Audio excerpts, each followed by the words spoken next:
I'm disappointed in every one of you. I'm sorry, I don't mean to offend you. I'm disappointed in every one of you. I kiss you on the mouth. No, I'm not cool with that. I'm sorry. One more time. I'm disappointed in every one of you. I mean, I'm dealing with degenerate animals. I'm disappointed in every one of you. Disappointed in every one of you. All right, come on. Honestly, I can't do it, man. I'm disappointed in every one of you. Let me tell you why. It's gonna be all right, Nicky. Go ahead, shoot. You just killed a little fucking man. What are you going to do about it? You're happy because you got nothing. You don't got a thing. You're happy because you got nothing. Lobito! Got nothing. I want to get out of this rat hole. I want to get online. I need BDA Boxing.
All right.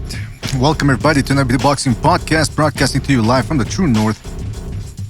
This is your friend, Mr. BDA, and alongside with me, as always, my co-host, the one, the only King, Bucho. King, are you there? Yeah, I'm sure he is. Listen, guys, we're going to have a sensational show for everybody here this evening. Thank you for joining us. The summer's almost around the corner, almost. I can feel the heat. I can't feel a little bit of the cold. All right, hold on a second here. Before we get down to the business, before we get down to the fun. All right, Bucho, what's going on here? You're saying it's from my end. Awaiting endpoint. What is this shit? Yeah, hello? Hello? Yeah, I hear you. All right, good. Thank you guys for being on. I got recognizing King Bucho on the line already. Shenanigans right from the get-go. How do you like them apples? Listen, guys, before we get down to the fun, let's get the business out of the way. You know what to do. Hit the like button, subscribe to BDA Live, where we got a sensational film analysis. More on the way. Also, don't forget to spread the BDA gospel. You can always help us doing that. And don't forget, if you got a couple of shekels, you can donate them our way via the Super Chat feature. You can go to the PayPal page or the BDA Patreon page as well.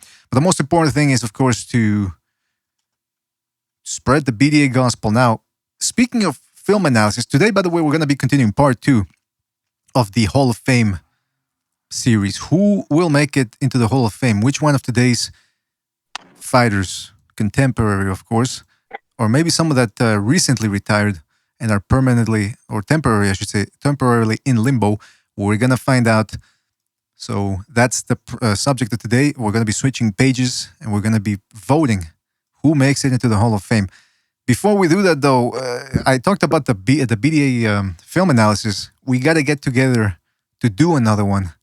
It's just that the getting together is a bit of the problem. So recognize, you tell me what your schedule is and see if we can work something out.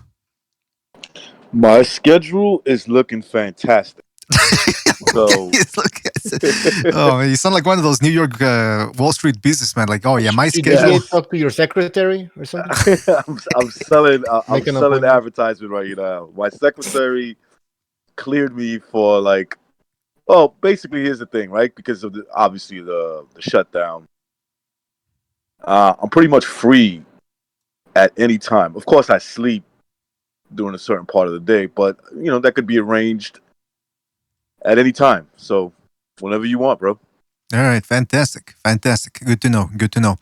Also want to give a shout out to the BDA family in the chat room. We got Giuseppe La Rocca, Jay Perez, JumpTube, Jason Bourne, Cabell T, Thomas Moreland, Shorty Macchiao. What a name. Jason Bourne. Shorty Macchiao. Yeah, Shorty Macchiao. Saint Brit Sports, and many more to come, I'm sure. Shout out to everybody out there. Bucho, did you send Gonzalo a link? Yes, sir. Fantastic. So like I said, guys, we're going to be talking about the Hall of Fame Part 2 this evening. Before we do that, though, let's check out the news. Oh, by the way, phone lines are open already. The phone number, I changed it, the location on the screen, so you can see it's in the middle now, left portion of your screen. Who is that, Bucho, by the way? Bucho's the one that does the graphics. Who is that black guy with the phone? Yeah. Oh, I don't know. It's some meme. He looks like a Nigerian scammer or something, man. I thought it was Vinny Mac at first. Yeah, Wait a minute. Initially I thought it was Vinimac. But I don't know, man. I don't know. It's some. I guess I think it's a meme, but it comes from an African TV show or something. I could tell he was African, not like those half breeds from the United States. This guy looks like he's trying to scam an old lady from her money, from her pension. I tell you, I am a millionaire. Here in Nigeria, I am a millionaire. Send me 10,000, I give you 6 million. Better put up a disclaimer. I want $1 million.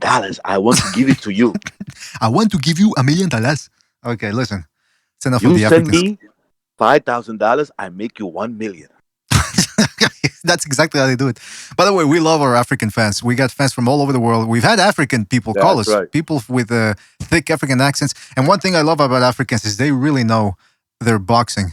They really do, man. So it's we got to give it up to them.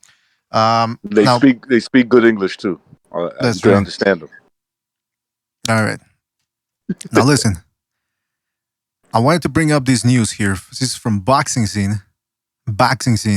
Bob Arum, Big Mouth Bob Arum, and Big Mouth Dana White. These guys should live together. That would be a great reality TV show, man. Let me tell you, these people are always bickering. They're always bickering. Dana White slams Bob Arum, says, "You can't afford to put fights on, you effing jack off." I thought he was gonna say something else. Oh yeah, another one. You better chill out, Dana White. You better chill out. Yeah, Dana White's a bit of a nut job, if you ask me. Hold on, let me put the screen. Okay, here we go. All right, so here's what it says. It says, the two executives are far from strangers when it comes to trading words. In a recent interview with Boxing Scene, Arum gave his take on White's decision to schedule several events in the month of May while the country is dealing with the ongoing coronavirus pandemic.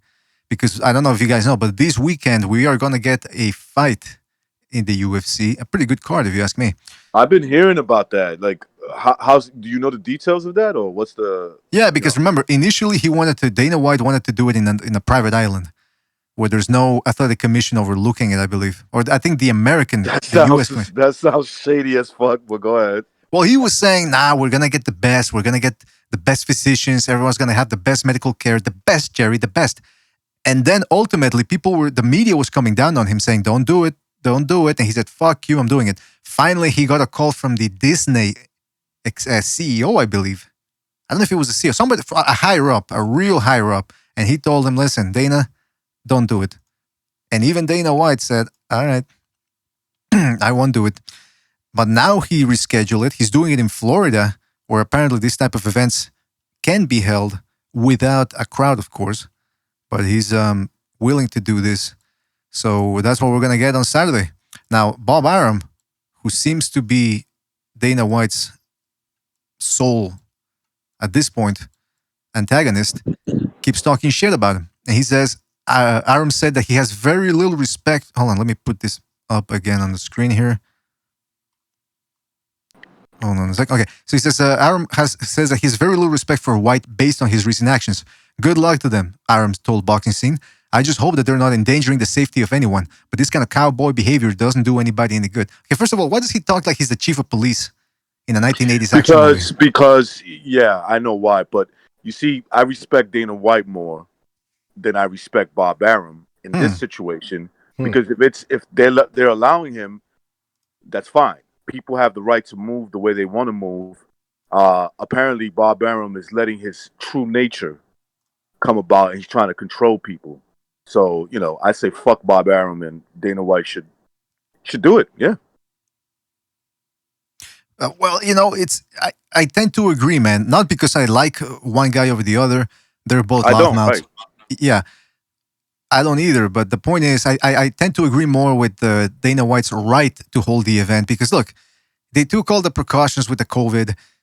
There's even reports now coming from Europe. They say social distancing doesn't work. If there is indeed a pandemic going around, the best thing you can do is to tackle it head on, develop some antibodies, and wait for the next flu season. These guys now they're trying to ruin the world now with don't get close to this. They're ruining small businesses. They're ruining now big leagues now, like with sports. So with Dana White, I understand he's more of a right wing type of guy. Bob Arum is more of a left wing guy who tends to believe the main narrative of the COVID. And Dana White saying, look, we're not gonna put any crowds in here. It's gonna be a crew. We're gonna be responsible about it, and we want to hold a fight. But Bob Arum doesn't want to have it. And here's what he said. Okay, he said, we're looking now with Nevada, which we'll do in a sensible way, or California. We're working with the commissioner Bob Bennett, and Andy Foster from LA, and we're talking to the Texas Commission. We're only going to do this if it's safe for the fighters and everybody involved, and if it's approved by the medical authorities. We're not going to be cowboys. Jeez, he keeps bringing up cowboys like Dana White. I don't want to get politics involved. Yeah. He says, I don't want to get politics involved, but I have very little respect for Dana, what he's doing. Go ahead. You see, I wonder, and I don't want to get political on. I just say this. I wonder if he said, Bob Arum is just acting like a scared little small hat. Mm-hmm. I wonder if people will pick up on that really quick and start bombarding him with like, oh, you should say sorry or fucking with him and shit like that. See, Bob Arum could talk out of his mouth with the cowboy stuff, and it's fine. It's there's nothing wrong with Bob Arum saying that, because most people hate cowboys and shit, So I don't know what that.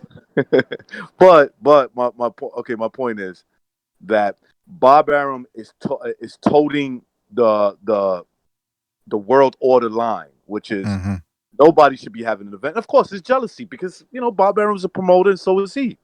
So it's a bit of a competition thing, but he's using the narrative of the world order narrative, which is nobody should be doing anything because natural movement of humans is what's causing people to die. Fuck him.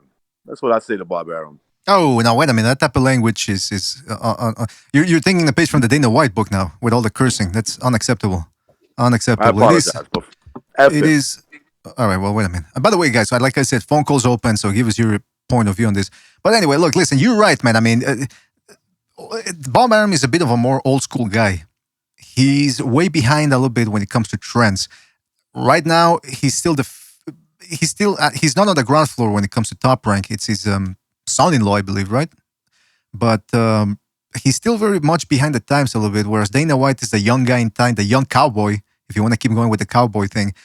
And here's the thing, though.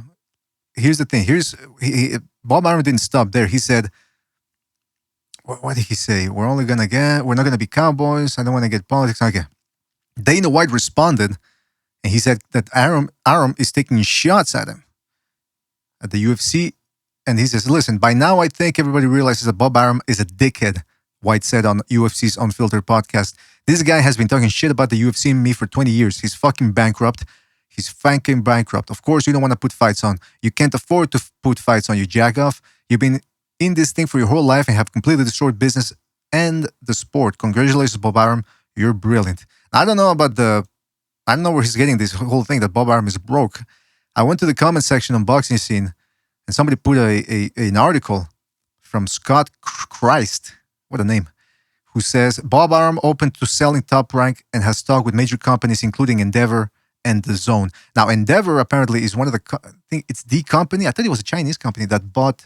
Oh no, sorry. Endeavor is a company from that guy that Hollywood agent. He set it up, and he's the one that bought the UFC.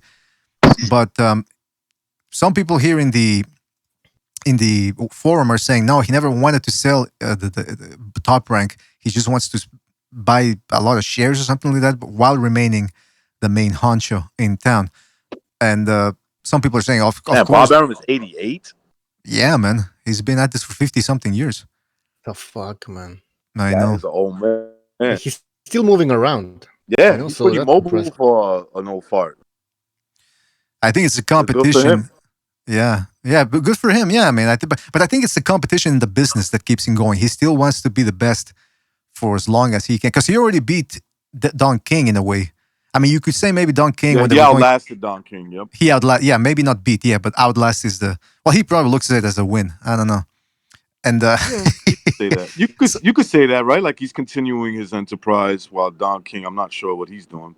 right now, some people are already starting to in the forum on the boxing scene comment section. They're taking sides. Some people are taking sides for Bob Arum because they hate Dana White or because they're boxing people, which is really silly. I mean, you don't have to be picking sides.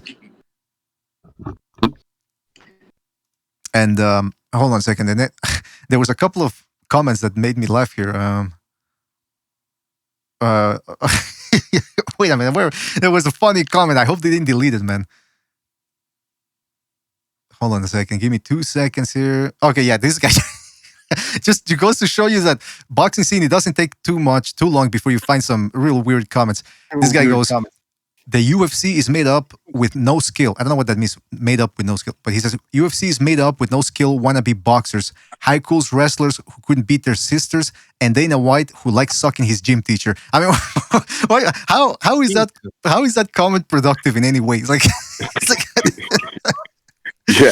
yeah, exactly. I mean, that's just the guy that hates the MMA. But you know what? If you ask me, it's really Bob Arum who started this whole battle. He fucked up, man. I mean, by calling UFC fighters and fans skinheads and homosexuals. I mean, like, what did he think was going to happen? Listen, I like he's, you know, I understand that he's a promoter. Dana White's like a promoter who wants to get into, you know, he's even made mention like trying to get into boxing as a promoter. But, you know, he speaks from this narrative that it's, you know, for him it's easy to say, you know, that's all.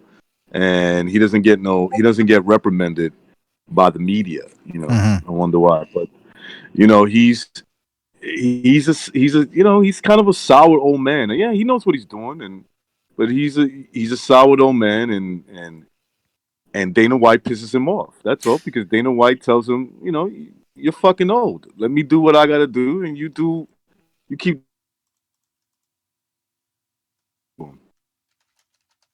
Yeah, and man. He probably just doesn't like that. Maybe Dana White, lot of clout for being one of the first promoters in America to open up a live event. You know.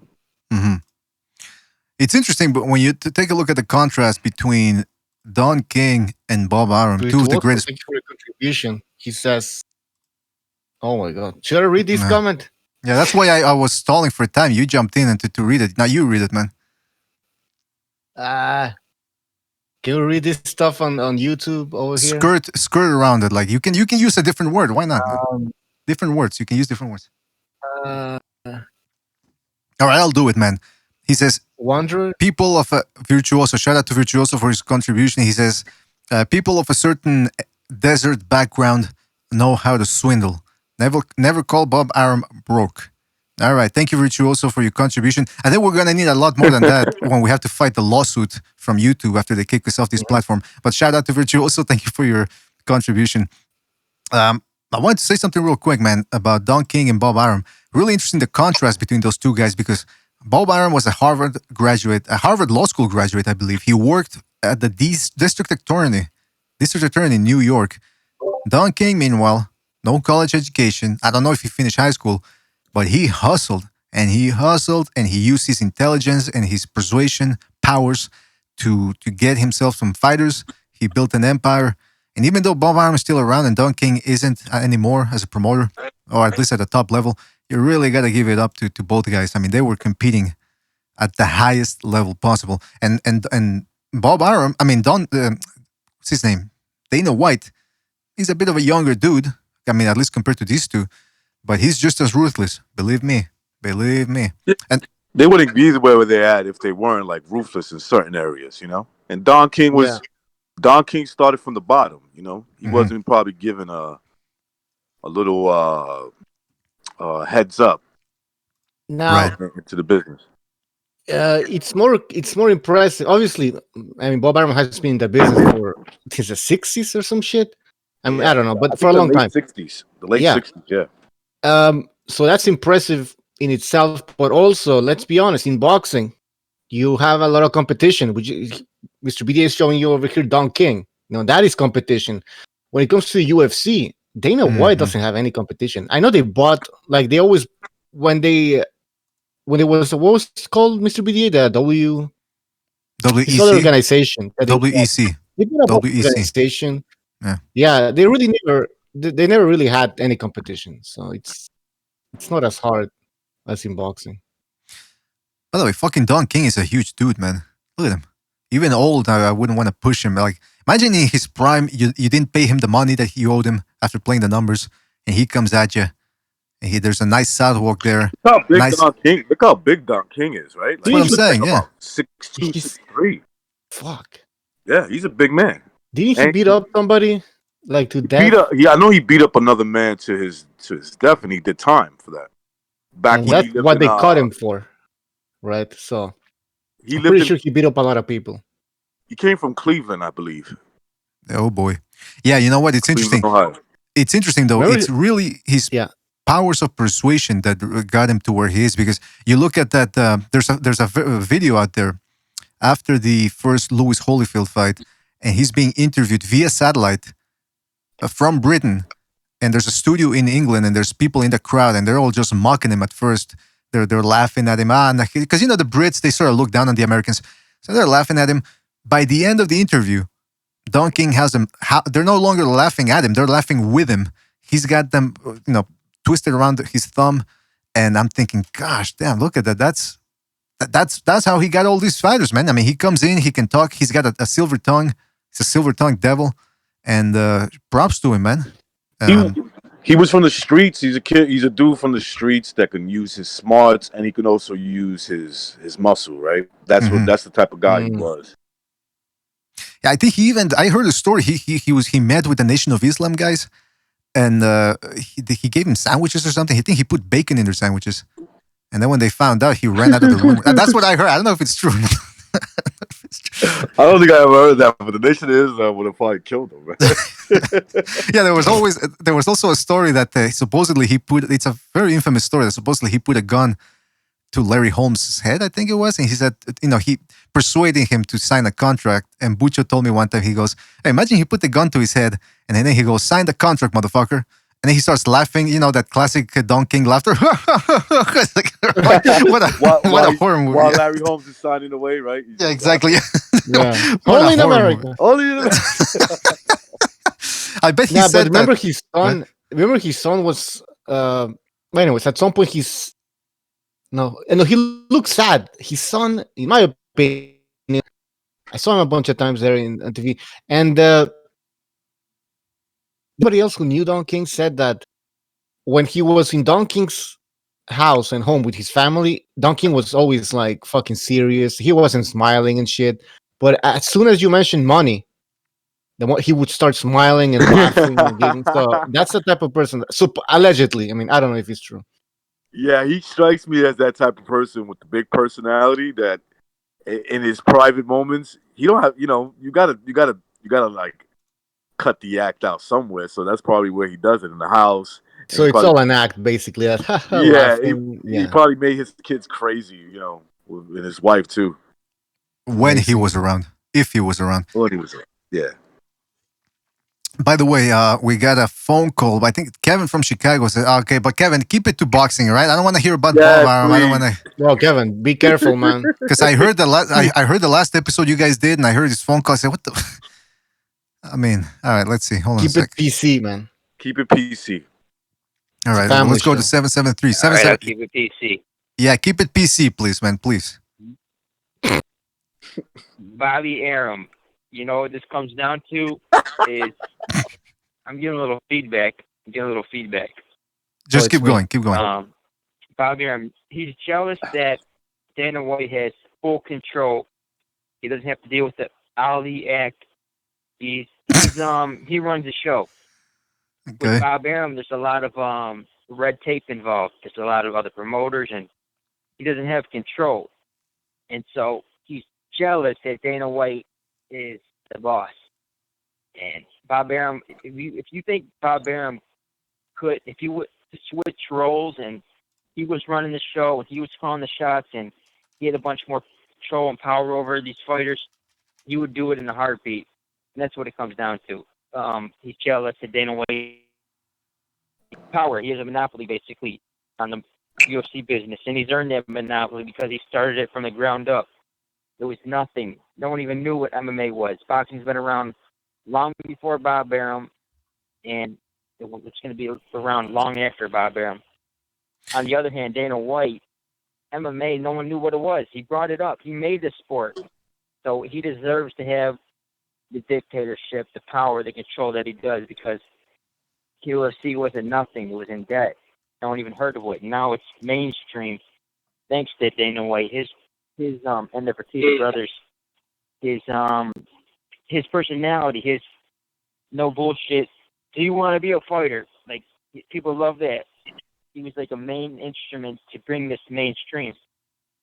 So Bob Arum's jealous of someone like that. And another point is, Bob Arum, he doesn't care about anybody but himself and his company. So, like, oh, it's dangerous. He doesn't care about that. The only thing he cares about is himself. And so he's going to trash other promoters. He's going to trash other sports, MMA, UFC, because it makes him look good. That's all he cares about, making himself look good. Yeah, but Kevin, Eddie Hearn, sorry to interrupt you, but wouldn't you say that goes for every promoter? I mean, do you think Golden Boy and Eddie Hearn and Al Heyman are going around, oh, I care about my fighters? Bottom line is the money. Yeah. Well, I'm sure like they deserve praising Dana White. Yeah. Eddie Hearn was he went and visited Dana White at the UFC Performance Institute, and he said he gets great inspiration from Dana White, what he's built, and this and that. Bob Arum would never say something like that because he's such an egotistical piece of shit. Oh. Eddie Hearn, he has the humbleness to say something like that. He gets inspiration for somebody. But Bob Arum is always in this, blah, blah, blah. He's always got this smugness, this elitist attitude. So I don't know what you're talking about. I'm just trying to promote fights. That's my Bob Arum impression. What Hope you like. Yeah. I don't know how to do the Bob Arum impression. They don't know. No, I'm not He's going a to make myself fighter. Yeah, this Dana White's an asshole. Dana White. And by the way, when we have he's a real cowboy. And by the way, Subash Kunwar in the chat room says, shout out to Subash. He says, Arum is an alpha and Hearn is an omega. I mean, come on. How do you? I don't think. Come on. Well, I mean, omega. he wears no underwears. Well, he wears no underwears, which is kind of weird, but yeah. Yeah. That was unnecessary. Yeah, I remember when we talked about that, and I showed the video one time, and Stu went, why is he walking around with no underwear on, like a porn star? I'm like, I didn't know porn stars didn't wear no underwear, man. Like, Eddie Hearn could afford, like, let's say he ran out of underwears. He had to travel somewhere. He could just buy some. Like, you just go to the store and get to it. Yeah. It's nasty as fuck, man. That was disgusting, man. Now, Kevin, when the day we get Bob Arum here to do an exclusive BDA interview, are you going to be able to call in and let him have it? Yeah, the first thing I'm going to ask is his stance on Israel. What do you think of apartheid? Okay, all right. Kevin, we gotta go, man. We're about to be shut down. I think we're getting a message from the YouTube moderators are saying if you let this guy talk one more time, it's kaput. So thank you for your call. Good caller, Kevin. Google and Facebook. Mossad's gonna kill him. I'm about to shut you down. Yeah, the Black Cube organization is gonna shut us down. Listen, Kevin, thank you for your call. I appreciate your opinion and your output, and we'll catch you on the next one. All right.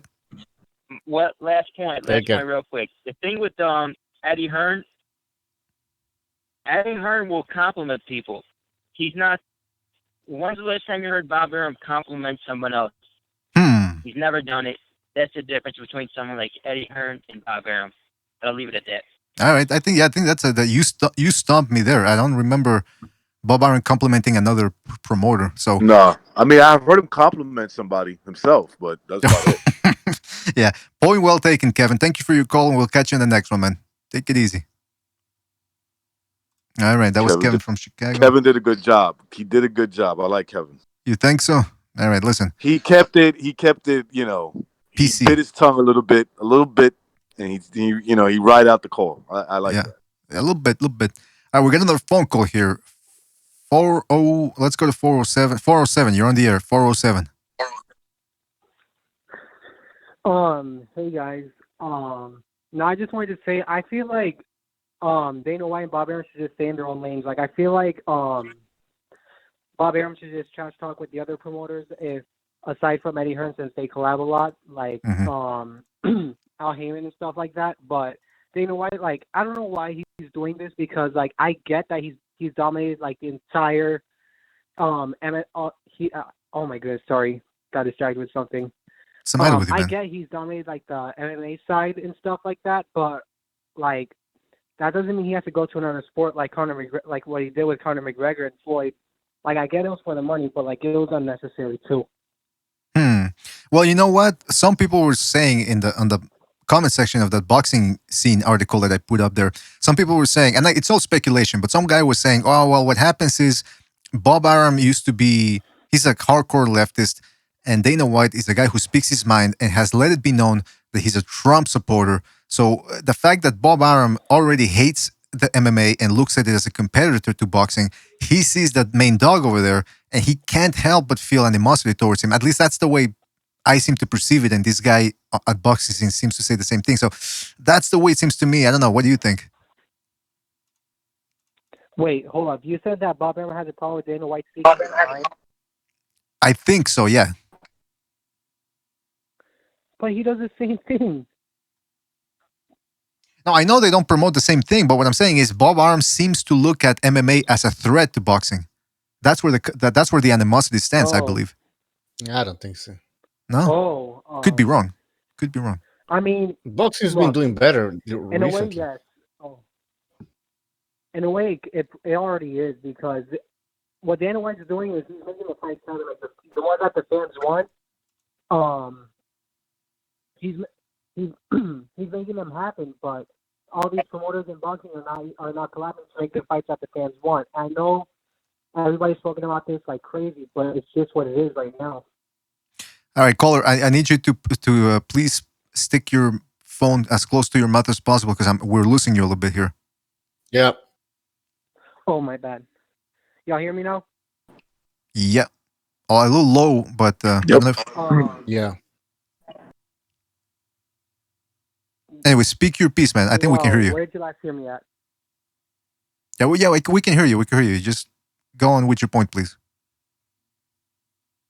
Oh no, like I said, like I feel like what's Dana White's making the fights happen, and the promoters at boxing are not making the fights that we want to see. So, like, I know this has been discussed multiple times, but it's just what it is right now. Mm-hmm. Yeah, I think that's what it is, man. It's always going to be the same thing. Like Bucho said, MMA right now, they have one organization, one guy that calls the shots. I mean, technically, Dana White is he's not the president. I think what exactly? He's not the main dog. He's one of the guys that really did a lot to push it forward, but he wasn't the president. Oh, yes, okay, that's his official title. He was president of the UFC, and the actual owners were the Fertitta brothers. Then they sold it to that Hollywood agent that owns another some sort of corporation or whatever. And now he's working under the Disney umbrella and the umbrella of that Endeavor company. But he's not the top dog, but he is seen as it, and so that's why he controls everything, essentially. MMA, there's nothing that can compete with him. There's Bellator, they're doing okay, but they don't have the power that the MMA has. Meanwhile, you got boxing, you got the PBC, you got the Zone, you got Golden Boy, you got Bob Arum, and his deal with ESPN, so it's very fragmented, very fragmented. But listen, caller, by the way, you've called in before, right? Who is this? Oh, yeah. This is Boricua. I also did the anything. Oh, it's Boricua. Boricua. Oye, Bori, ¿cómo está? Yeah, sorry. Muy bien, muy bien.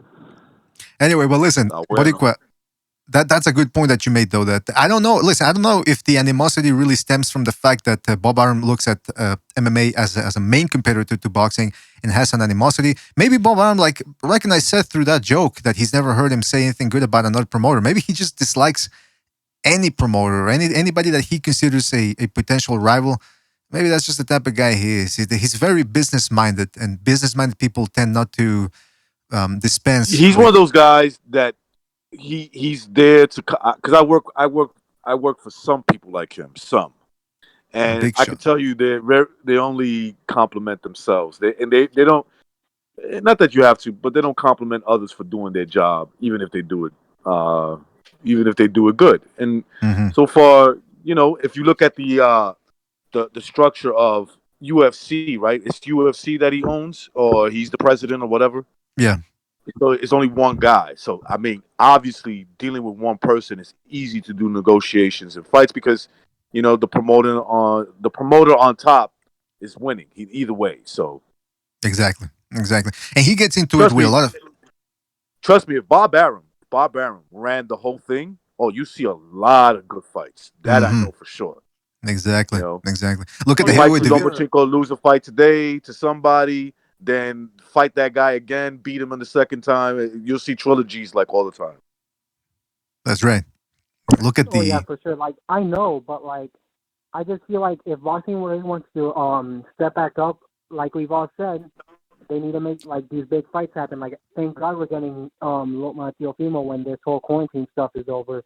And there's also a lot of other fights that they can make, like Josh Taylor, Jose Ramirez, which I think would be an amazing fight. But yeah, like they just need, I tell you, they need to do more collaborations if they want to compete with the UFC, because the UFC is killing it right now, especially with what they're doing this weekend. Yeah, man, they're really pushing the envelope. Whereas everybody else in boxing, boxing always seems to be one step behind when it comes to innovative marketing. Listen, Boricua, we're going to have to move on. We got to get to this Hall of Fame list. But thank you for calling. Really appreciate your input. And keep on listening. All right, man? All right, no problem. God bless. Take it easy. God bless. Stay safe. All right. Yeah, I mean, listen, we could talk about this some more. But essentially, that was the Dana White, Bob Arum. I don't think it's the last time we're going to talk about him. I think they're going to be going back and forth. I think maybe Bob Arum is a little jealous of the fact that Dana White is about to, he's working right now, orchestrating fights and all that. Meanwhile, he's sitting at home, I don't know, watching Seinfeld reruns or something. Like, well, I want to get into a fight myself. When we're gonna get this fight? It's all Trump's fault. It was so good. Sounds like a Mexican. It was so good when I used to run things on my own. Oh, God. Exactly. You know what? I gotta deal with these assholes. You know what, Bucho? Hey, that sounded like a guy we know. It's a gangster from Jamaican Heights. What's it called? Jamaica, whatever. By the way, Bucho, my Bob Arum impression is if I lower the voice on it just a little bit, it becomes a T-Tone Toledo impression. Ole, Johnny boy, where's Johnny boy? Where's Johnny boy? All right. Where's Johnny? Where's Johnny? Johnny doesn't like me. Let's get to it, guys. We're gonna talk about the Hall of Famers potential. Oh, there's still T-Tone is in the chat room. I didn't see him. Shout out to T-Tone. He says, White let the steroids run free for bloody fights, man, on Monster. Yeah, that's the thing. That's why I was trying to get that to Kevin from Chicago. Dana White and Bob Arum, they're both people I wouldn't really trust all that much. I mean, MMA, they're way more juiced up than... Well, actually, I wouldn't say they're more juiced up, but they're more focused on the muscle gain aspect of it, so it's more apparent. But don't get it twisted. Boxers, the top boxers, most of them are all on something. By the way, T-Tone in the chat room says, what the fuck? I don't talk like that. All right. We're just playing around, T-Tone. Come on. T-Tone's part of the BDA family, man. That's why we can kid around this way. It's not right, BDA. It's just not right. Man, we gotta get a T-Tone Toledo versus Johnny Boy episode, man. I'm telling you, that would get crazy fucking numbers, man. Gotta do it. Let's begin. The Hall of Fame. Who belongs in the Hall of Fame? Now, remember, guys, we're going by the old standards of the Hall of Fame, not the International Boxing Hall of Fame standards, which is, by the way, it's now 3 years before you're eligible for induction. Before it used to be 5, but now they want to get as many names as possible during the induction ceremonies in order to attract more people. Because, it's a business. They got to make money. They don't have government funding or anything, as far as I know. But we're going to go with the classic classic Hall of Fame standards. So we're going to be pretty stringent here. Now I'm going to put up here the screen as you can see. Hold on a second. Let me put it up here for the people in the Discord. We're pretty tight on this. We're pretty stringent. Okay, so don't think we're being mean. We don't have an agenda. It's not because we dislike certain fighters. So as you can see here so far, those that would make it, we talked about Kelly Pavlik, Zab Judah, so Wisakil Wangek, aka Sorong Visay. He would make it. Kessler would make it.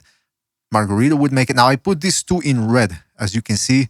I put them in red because this one people beat me in terms of democracy, and they say now Martinez and Marquez would make it. But I maintain those two guys would make it. So I just put that in red as a protest, form of protest to let it be known. I agree with you. Disagree. I agree. We were just outnumbered. Yeah. By the way, you know what we're gonna do on this?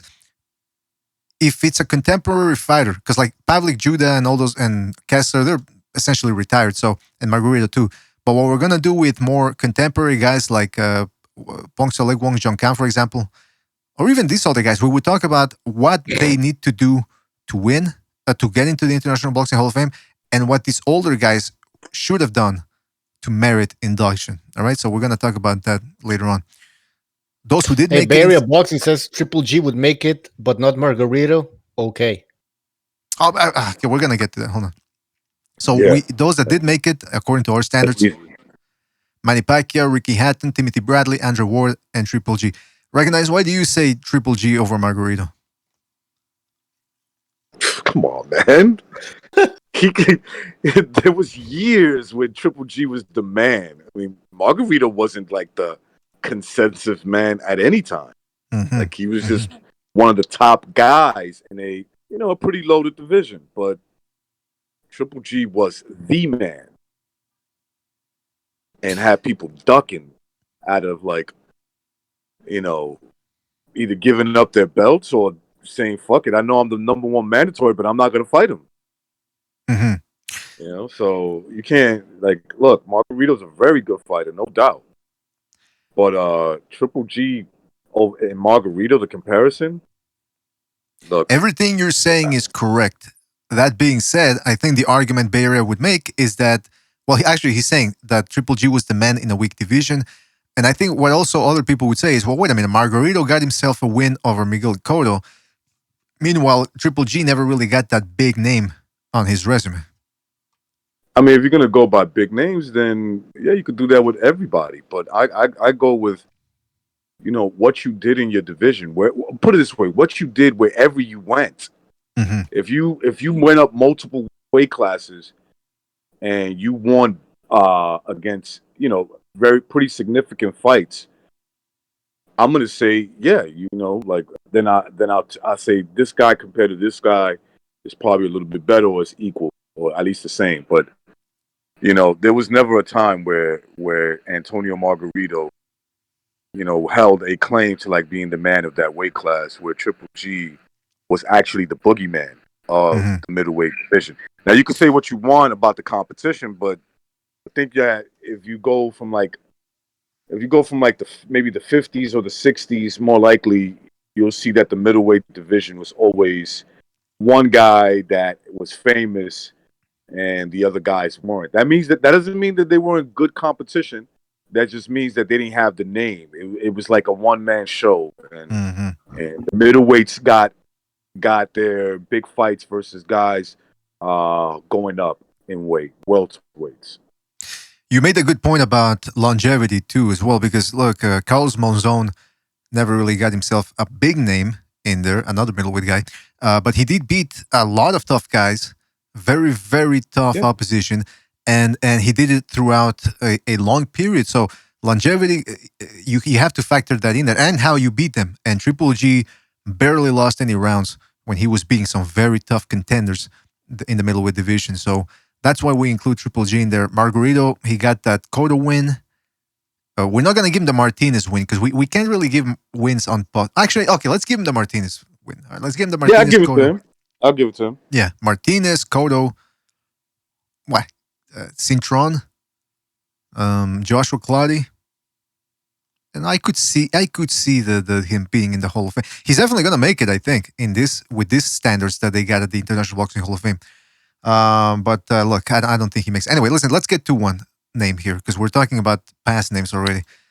We don't get to explain ourselves to nobody. All right, let's go with one that's from our generation. Maybe a lot of people may have forgotten. By the way, how come I can't? That's Fernando Vargas, El Feroz.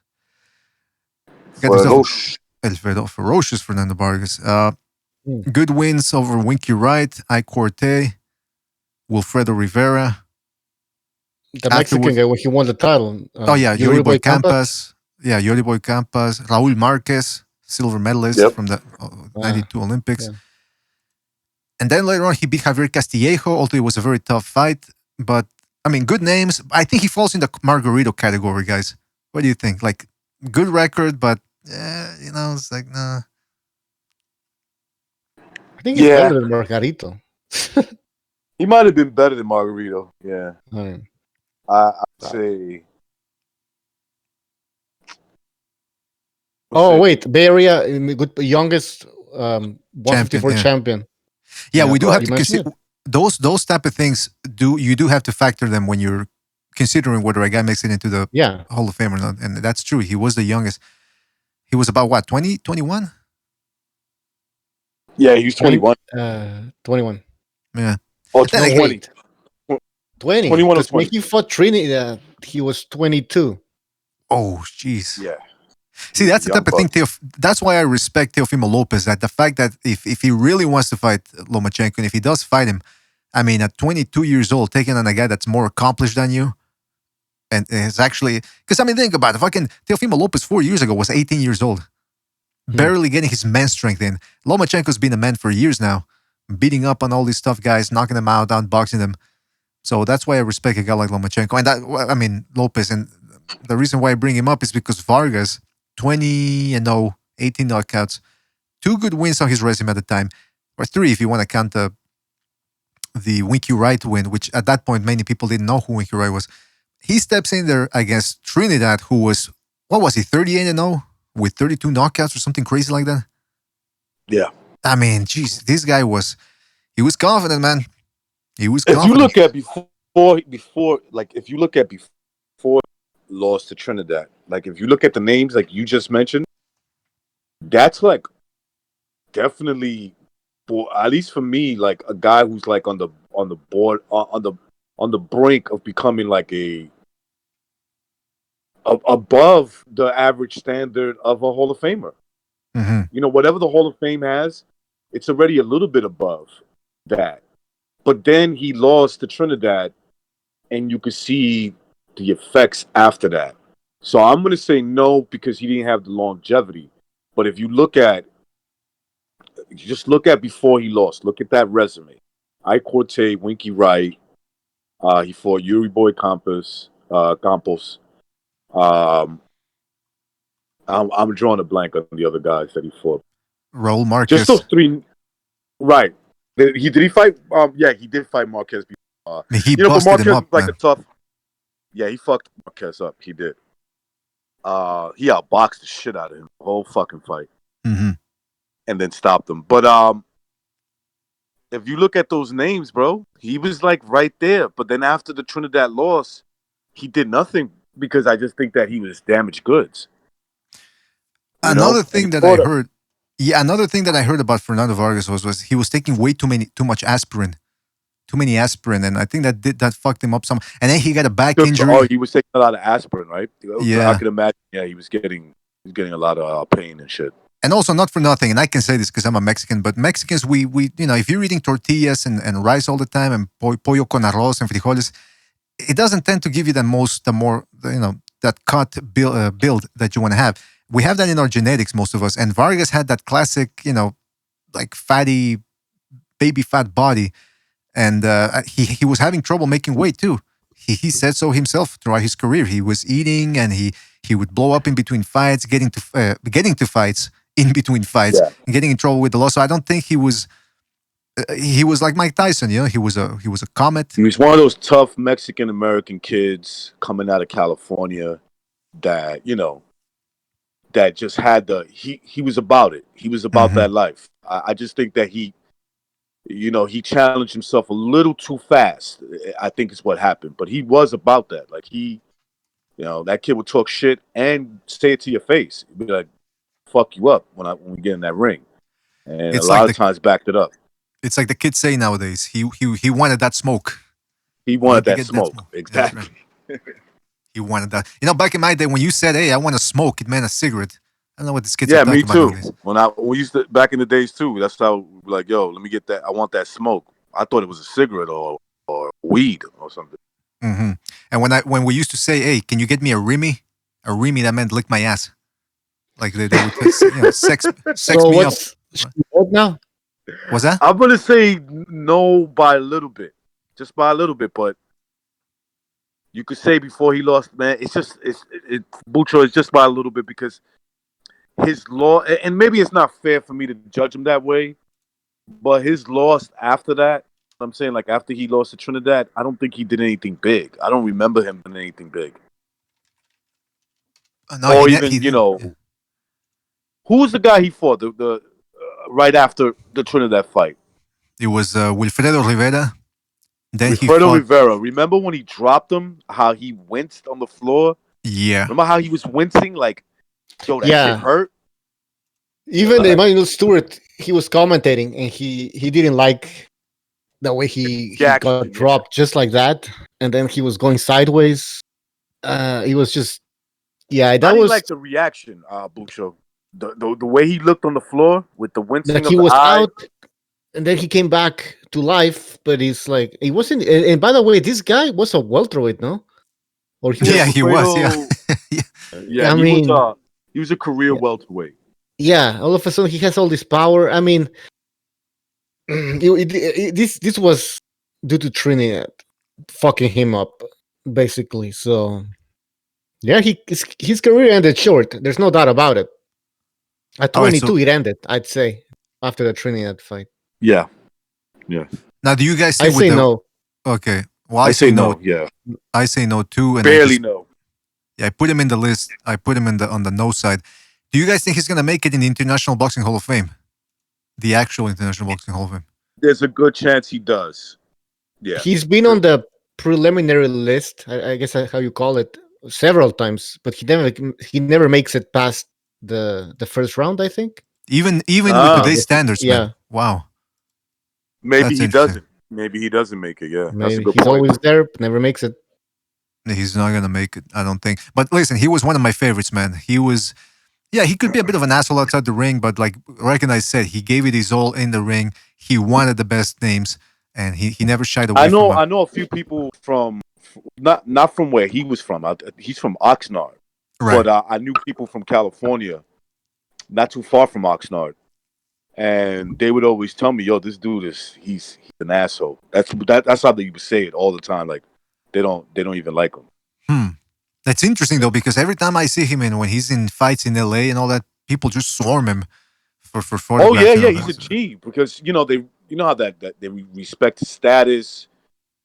He is a tough dude. I mean, you could think a guy's an asshole and still give him props, right? You could be like, yo, he's an asshole, but get into a fight with that dude, you're gonna have problems. So yeah, I got you. Yeah. So I don't know him to be that way. I just judge by what I've seen in the ring, and he was fun to watch, man. Definitely. Mm-hmm. Yeah, he definitely brought it. Classic boxer punch. The way he outboxed the way he outboxed Iquote at that age too. He was 21 or 20 or some shit like that. He was just outboxing that motherfucker. Yeah, now we have Spence at 30 with Shawn Porter win and Kell Brook win in 3 years. Something like that. Right. Can Spence even before the car accident beat that Iquote like that? No. It would have been a war. Yeah. Sure. That's what I'm saying, man. All right. By the way, B-Space in the chat room is speaking French to people. Mec to a Discord. I mean, what is this, man? Butcher, you speak French. Why don't you speak some sense into it? Oh, yeah. Wait, you speak French too? What the fuck? Don't call me out. He speaks French. Hold on. All right, listen. Let's get to I another. told you that BDA Bucho are perpetrating the fraud. They're not Mexican. Oh man, good times, They're good times. franchise. That's a creepy voice. Oh, by the way, I was laughing my ass off when we were at the Second Renaissance and we were watching those those videos of the people getting run over by bulls, and and there's this Mexican getting run over with fat Mexican shirtless drunk, and then you go, get off me, Holmes. You know what I realized? You know what I realized? You can't help yourself. You gotta laugh when you see a bull running over. Yeah, I feel bad, man. I feel bad, but fuck, man, don't get drunk and don't go after bulls, man. What's the matter with you, man? All right, listen. I gotta go get some refreshments here, but before we do, I'll leave you two guys with something to ponder. Shawn Porter. Shawn Porter. You want to take that first, Bucho?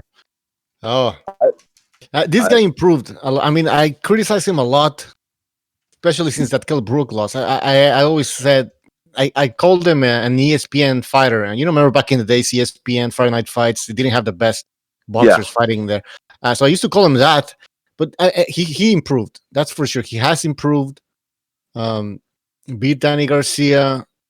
I had him losing to Keith Thurman, but it was a close fight. You know, he could have won that. Spence fight. He did lose that fight, in my opinion. He's a good boxer, but he's always in these fights that can go either way. Right? But that doesn't get you to the Hall of Fame, right? Yeah, that's the problem. Like, okay, look. To your point, I'll name the fighters that you named, right? I thought he lost to Kell Brook. I did think he lost that fight. Yeah. Not by much, but I thought Kell Brook got the edge. He was a little tougher and sometimes even looked stronger, you know. Not all the time, but in certain spots he even looked stronger. He won. He edged that fight out for me. The Keith Thurman could have won either way. I personally thought he won that fight, but you know, I'm not gonna say that it could have not way. It could have went either way. Right? And then the same thing with Earl Spence. The same thing with Danny Garcia. Although I thought he won the Danny Garcia fight. I thought that the Spence and the Spence fight could have went either way. Right? I had Spence winning it when I saw. I mean, Porter winning it when I saw it live. The second time, I had it the other way. It was just a very small margin. Right? So he's good. He's obviously capable of. I say he's one win away. So for right now, no, he's one win away. One win, but he's not even a champion. I know these belts are bullshit. Let's say he fought Pacquiao and won. I know I'm speaking hypothetically. Look at the backlash. How old is Pacquiao? True. You know, somebody was going to beat him at some point. But you look at the guys of his era, and he competed well against them to the point where. Julio Diaz, Devin Alexander, Paulie Malignaggi, lost to Kell Brook, Eric Bone, defeated Adrian Broner, lost to Keith Thurman, Andre Berto, Adrian Granados, Danny Garcia, won. Yordenis Ugas, and then the Errol Spence fight. That's pretty good, man. That's pretty solid. That is solid. That's what I'm saying. I think that if he just had one nice win, I mean, is Danny Garcia a nice win? See, forget what I've heard. What has Danny Garcia done at welterweight? True. And that's the thing. That's what people look at. Stop Paulie Malignaggi, right? Like Paulie Malignaggi. That was at 147? I believe so. Remember. I thought it was. Okay. But let's read some comments. Urban Dance Legend says, thing is, he had trouble with Broner, but then went up to push Spence, so he's kind of a toss-up. Good point. Yeah. Didn't he get dropped by Broner at the end in the last round? He did, man. The last round. Yeah, he did. Hard Recall says, I think Shawn Porter he's still getting better. Okay. Yeah, that's PD says, I'm sick of hearing Danny's name. So what'd you guys decide? But how long has he been a champion? Did he have any defenses of his title? Shawn Porter? Yeah. Didn't he fight Wait, when did he win a fight? Ugas? Didn't he defend his title against Ugas? At Granados for the vacant silver? No. No. Danny Garcia, he won the vacant WBC. You're right. Then they defended it once against Ugas. That's it. Hey, but I got a question. Because I don't know what you guys decided. But let's say, hypothetically, let's say you got a guy who wins one fight, loses another. Then he gets 2 wins, and one of them happens to be a quality win. Then he loses another fight against the top guy. Then he wins 3 more, and he gets a big win. Then he loses to the next top guy. But you see what I'm saying? He gets a couple of losses against top guys, but beats a shitload of good guys too. Does it really matter if, how many defenses he had and all that at that point? Yeah, I see what you're saying. Because look, you could definitely accuse a lot of fighters of that. Like some of the standout fighters won all their big fights. And maybe taking an L here or there, but I think with Shawn Porter, the problem was he was always good enough to like make it one of those I don't know who won fight. Is that good enough to get into the, I guess, our standards of the Hall of Fame? Shit, he goes into that. I think one more win, man. One more win. Against a top name, and I think he gets in. I say he gets in. I say for now, I'm gonna say no. Butcher, would you agree with that? Say no. I mean, I think he needs more than that, like more than a big win. Is that right? He never beat a champion, in my opinion. I mean, he won against Danny Garcia for a vacant title. Well, how the fuck is that even? How is Danny Garcia up there, anyways? In the division, in the rankings, and by the way, these belts, there's 4 of them. The Dolby has like 3 of them of Dolby belts, right? I don't know, man. Listen, I think he needed to do more. I think he's older now. I don't even think he's gonna be able to do it to get like a unification. I say no. I say never. To be honest. Yeah, he probably doesn't get in. Nah, he probably doesn't get. He's one of those guys that under the stable he's under. He's now. I don't want to say gatekeeper. Because he's better contender. than a He's a contender. He's a perfect example of a contender. Because in my opinion, he was never a champion. I don't give a shit about these vacant titles. And beating Danny Garcia doesn't make you a champion. Danny Garcia had lost to Thurman, so how does that fucking happen? Anyways, then in my opinion, if he would have beaten Spence, then yeah, we can start talking about him building some sort of legacy that gets him into the Hall of Fame. He fell short, just like he did against Keith Thurman. So he's a contender, like you're saying. Recognize he's not a gatekeeper. He's a contender. One of those top contenders, yeah. Yeah, top contender. Very good boxer. But we can't let everybody into the Hall of Fame. That would be crazy. You know what I mean? So we got to have some standards. And this guy is like, he's a contender. Respectable. All right, so let's break it down, man. Because he got that win, knockout win over Malignaggi. He beat Devin Alexander. He beat Julio Diaz before that. He beat Danny Garcia. He beat Ugas. He beat Adrian Broner, Granados. I'm going to have to agree with Recognize here, Bucho. I think one big win and a couple of more, little wins against fellow contenders. I think he would get in, man, with one big win. Even if that was the case, which, okay, I don't think who would he be able to beat? Like, Recognize mentioned Pacquiao, but they're not going to let that fight happen. And even if it did, like, there's going to be questions, right? Like, he's 40-something. Pacquiao's 42. It's like, he beat a 42-year-old Pacquiao. Danny Garcia would have beaten Pacquiao at that point. They're going to start saying that type of stuff. So, look, I'm not saying Porter would definitely beat Pacquiao. On top of that. I wouldn't say that, but I think he has a good shot. And he's just missing one of these nice wins. I mean, like Butcher said, had he beaten Spence, then we would have been talking different, but Crawford? Yeah, there you go, Crawford. You see, all these politics though are they're gonna like cut certain guys short, man, because You telling me you can't see a scenario where Porter beats Crawford? I could definitely. I'm not saying he would, but I'm saying that I could see a scenario where he outworks him and beats a Crawford. Maybe he's too strong. He could, yeah. But no, I agree with. I say he barely doesn't get in right now. Right now, you know, he has to do a little bit more. I agree with you. All right, so I put him on the list there. Shawn Porter, he needs more work, man. He needs more work to be a legitimate Hall of Famer. But hey, look, as far as it goes, he's a high-level contender. He can beat other contenders. He just hasn't gotten that big championship win. But I suspect there's very few guys out there that can contend with his raw energy and grit. And so he's gonna get it someday, I hope.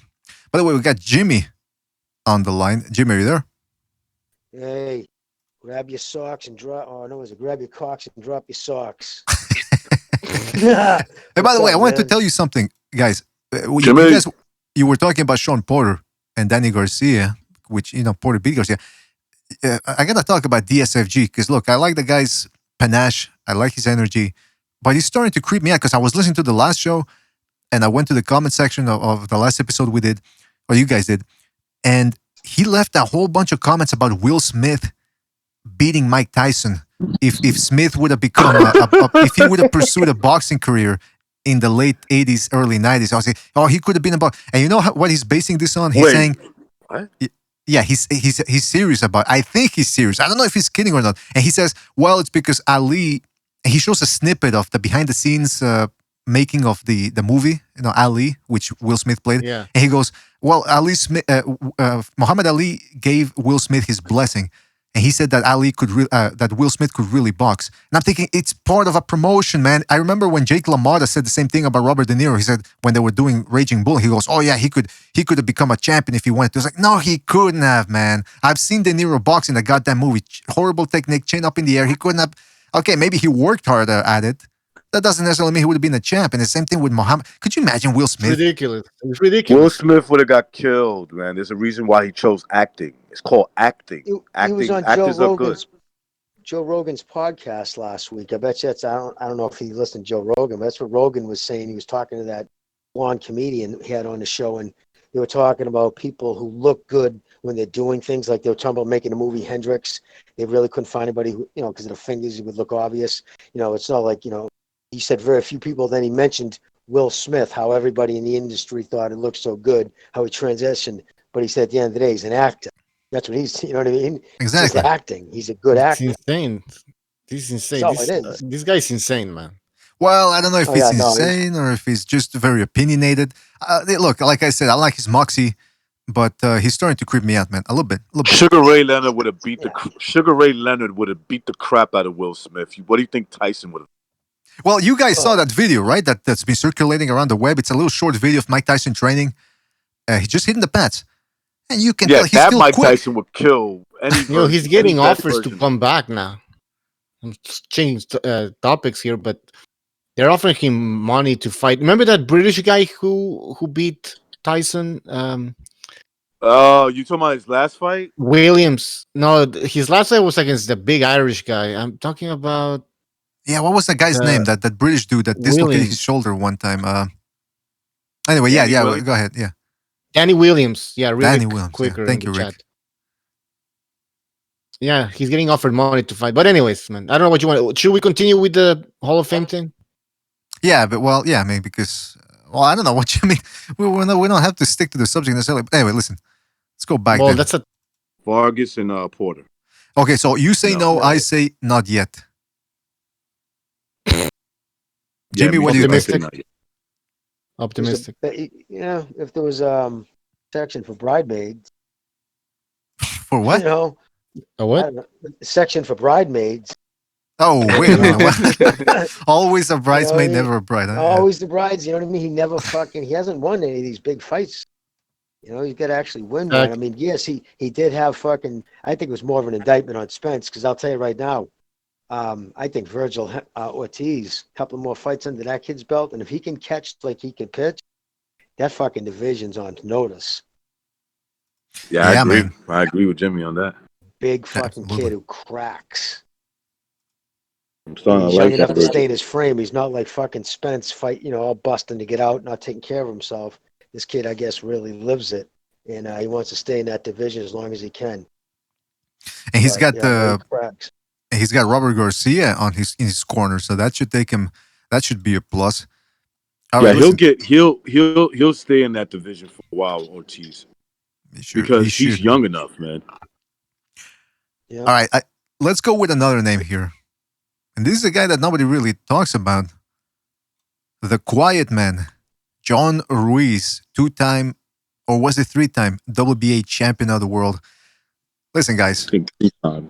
Most people are gonna remember him as the guy that Roy Jones beat for a heavyweight title. But there was more to it than that. There was more to it. He beat Holyfield, Evander Holyfield, that is, obviously. Even though he was old, but Holyfield did go on to show he still has something in the tank when he went on to beat Hasim Rahman. He also beat John Ruiz beat Rahman. He beat Freso Kendo. Who else did he beat? He beat Andrew Golada in one of the most entertaining dirty fights I've ever seen. The referee actually choked Andrew Golada. He grabbed him by the throat. It was like it was like that Full Metal Jacket where the drill instructor grabs Pyle by the throat and starts choking him. I said, "Come on, man, that's fucking cool." I think you got fined for that. I thought that shit was weird. I was like, what the fuck? Was it Joe Cortez or Randy Newman? It was Randy Newman. No, it wasn't Cortez. Who was it? Randy Newman. Randy Newman, yeah. Didn't he get fined for that, or? I don't know. That was infamous. I think he did. I think he did get fined for that. They made a big deal out of that shit. Yeah. It's true. That was the infamous fight where he kicked Randy Newman kicked Norman Stone out of the ring out of the corner rather, for calling him you a cocksucker. motherfucker. I'll sue you for everything you got, or something like shit like that. He said that. Yeah, I'll sue you for everything you've got. It's like, no, you won't, man. Come on, just stop it. So who else did Ruiz beat? He beat Kirk Johnson, who was undefeated at the time, and everybody thought, oh, here we go, it's gonna be an easy win for Kirk Johnson. But he was about to fight Lennox Lewis, I think. Yeah, Kirk Johnson. Well, he was the guy that was supposed. It's not that he was about to, but he was supposed to fight him. He dropped out. Yeah, he dropped out, and that's when Vitaly Klitschko stepped in. I can save you the suspense now. No, for me. Thank you, Jimmy. Thank you. Yeah. I'm gonna touch it. Like, he made the Puerto Rican Hall of Fame for being like the first heavyweight, but he's first Puerto Rican boxer of all time. First Hispanic heavyweight champion of the world, but he was a paper belt, right? He was a WBA that was taken away from Lennox Lewis, and then he had those boring as well. Most of them were boring against Holyfield. Those fights. So I mean, do you really want to count that? Take into account that he was the first Hispanic heavyweight champion. I don't put any. How many of his fights have you guys gone back and watched over the years? Yo. Wait a minute. Are you guys telling me that during this whole? Man. Are you guys telling me that during this whole COVID thing, you guys didn't step in on YouTube and start watching some John Ruiz classics? Is that what you're telling me? Yeah. Fuck, man. I just watched Hagler, I'm sure. Monster African kid there who punched like a fucking Mugabe. Yeah. Oh, that's such a good fight. Yeah, I could watch that fight. I could watch that fight several times. Fuck, get brain damage watching that fight. Yeah, I just you know what I always look at Hagler keeping that mean fucking face, but I could see he's hurting, man. It's just an amazing fight, man. Conditioning. Hell no. Going. Like I don't give a fuck. He's like telling Mugabe, I don't care who you are, you gotta fucking kill me, bro, today. Now there's a lot of blood going into that. Nothing like in Fimo. He hated that Italian, the Mosquito. Hagler hated him. Hey, didn't he? Yeah, well, it's according to some of the story that Clarence Bones Adams told us. It seems like Hagler didn't really appreciate people of a certain skin color. But listen, the point is this, man. Well, he called Hagler the N-word. Oh, really? Yeah. Jeez, Louis. Yes, he did. Fuck? Many times. What? Listen, dude, I told y'all different things. Like I said, I wore a T-shirt to school, man. My mother fucking had it up in the attic. She goes, "Can you believe they said?" And they never even batted an eye. It was, remember Tricks? silly rabbit tricks are for kids. Yeah. Oh yeah, yeah. You Yeah. told it. Don't say it. Don't I say used it. to have Yeah, a yeah. fucking. I won't say the word. I won't say the word again. But yeah, silly F. Tricks are Yeah. for dicks are for Yeah. chicks. Exactly. Yeah. So picture that, like, you know what I mean? Like it was much different world back then. But yeah, no, he did. And it was Hagler. What Hagler didn't like was white Italian. Hagler had a affinity, which is odd Oh, too, because he was with the Petrocelli brothers. But remember, the mob fucked him hard. The mob was Mhm. running boxing back then. They wouldn't give him a title shot because he refused to do work for them. Throw a fight or whatever earlier in his career. Yeah. Oh, that fucked him. Yeah. By the way, I think Hagler and me, we share something in common. We both dislike those New York Italians. No, I'm kidding. I'm kidding. Kidding. Obviously, I'm kidding. Listen, Hey. What's wrong with the New York Italians? What's wrong this with is that? BDA Boxing, man. We welcome people from all walks of life, whether you're whether it doesn't matter the creed, the color, the religion, sexual orientation, whatever, man. Come on in, have some fun. Hey, Just not the type of fun you're thinking when is about. it all right to spit? Hey, when is it all right to spit in an Italian girl's face? When her I don't know, mustache is man. on fire. Oh, wait a minute. That's you a use it with the feminist. You can't use it twice. Oh yeah, that's right. I already did that. Yeah. But no, I was trying to think of. Yeah, No, but there I was some like I. there was some Italian girls who had a little stash on them. I'm like, what the fuck? Oh, By the way, why is Italy shaped like a boot? You can't pile that much shit in a sneaker. okay. Cool. I've heard them all, dude. You kidding me? Yeah. All right, back in listen. the days, like Jimmy said, we didn't even care, man. It was just we would just walk and make fun of each other. Sometimes it was about ethnicity. Nobody got upset. I mean, some people, they got roasted so bad they felt like shit. You That's dealt with it, man. It was Yeah. part. Listen, it was a part of the fucking. And if you Every complain, group had their own shit. Yeah. and if you complained and got offended, we all got Go on you. Jihada. Everybody. And if you try to fight because you got offended, after you fought one guy, you fighting the next guy and the next guy and the next guy. That's the way it was, man. We didn't even bat an eye. By the way, guys, we get a phone call. Don't forget, guys, the phone lines are open. So call in, give us your opinions on whether we're getting this list right or wrong so far when it comes to the Hall of Famers. 585, you're on the air. 585. How you doing, Mr. BDA? This is Oh, Spence. hey Vince, how you doing, man? I'm doing excellent. I cannot wait till boxing is back on because we need the biggest matchups, no ducking, and I'm just excited and I just can't wait, guys. I'm like a pit bull in a cage right now. I'm waiting for some. You're more like a Chihuahua. Oh, come on, man. What's the matter with you? I'm just kidding with him. Come on. Kidding with the guy. How you doing, Mr. Recognize? Hopefully we can get some great. matchups going, Mr. Recognize, and school will be in session hopefully for you. And I hope you're Wait, doing great this evening. Wait a second. Are you've been challenging me lately, right? Is that what's going on here? Am I wrong to say that I think that that our boy Vinnie Mac is challenging me? Is that what's going on? Mr. Recognize, we do have two huge fights already set, which is Mr. Deontay Wilder. Well, I already beat you. Tyson I already Fury beat you on a 3, few of them. And wait a second. Wait, Vinny. yes, Vinny. and Vinny. Teofimo I'm already versus winning. Vasil Lomachenko. Okay, but let's set the record straight, right? Like so far, I'm winning, and I told you, like 2019 going in to 2020, that you were going to take a lot of L's this year. So far, I'm on track, and you're not. So, just want you to recognize that. No point intended.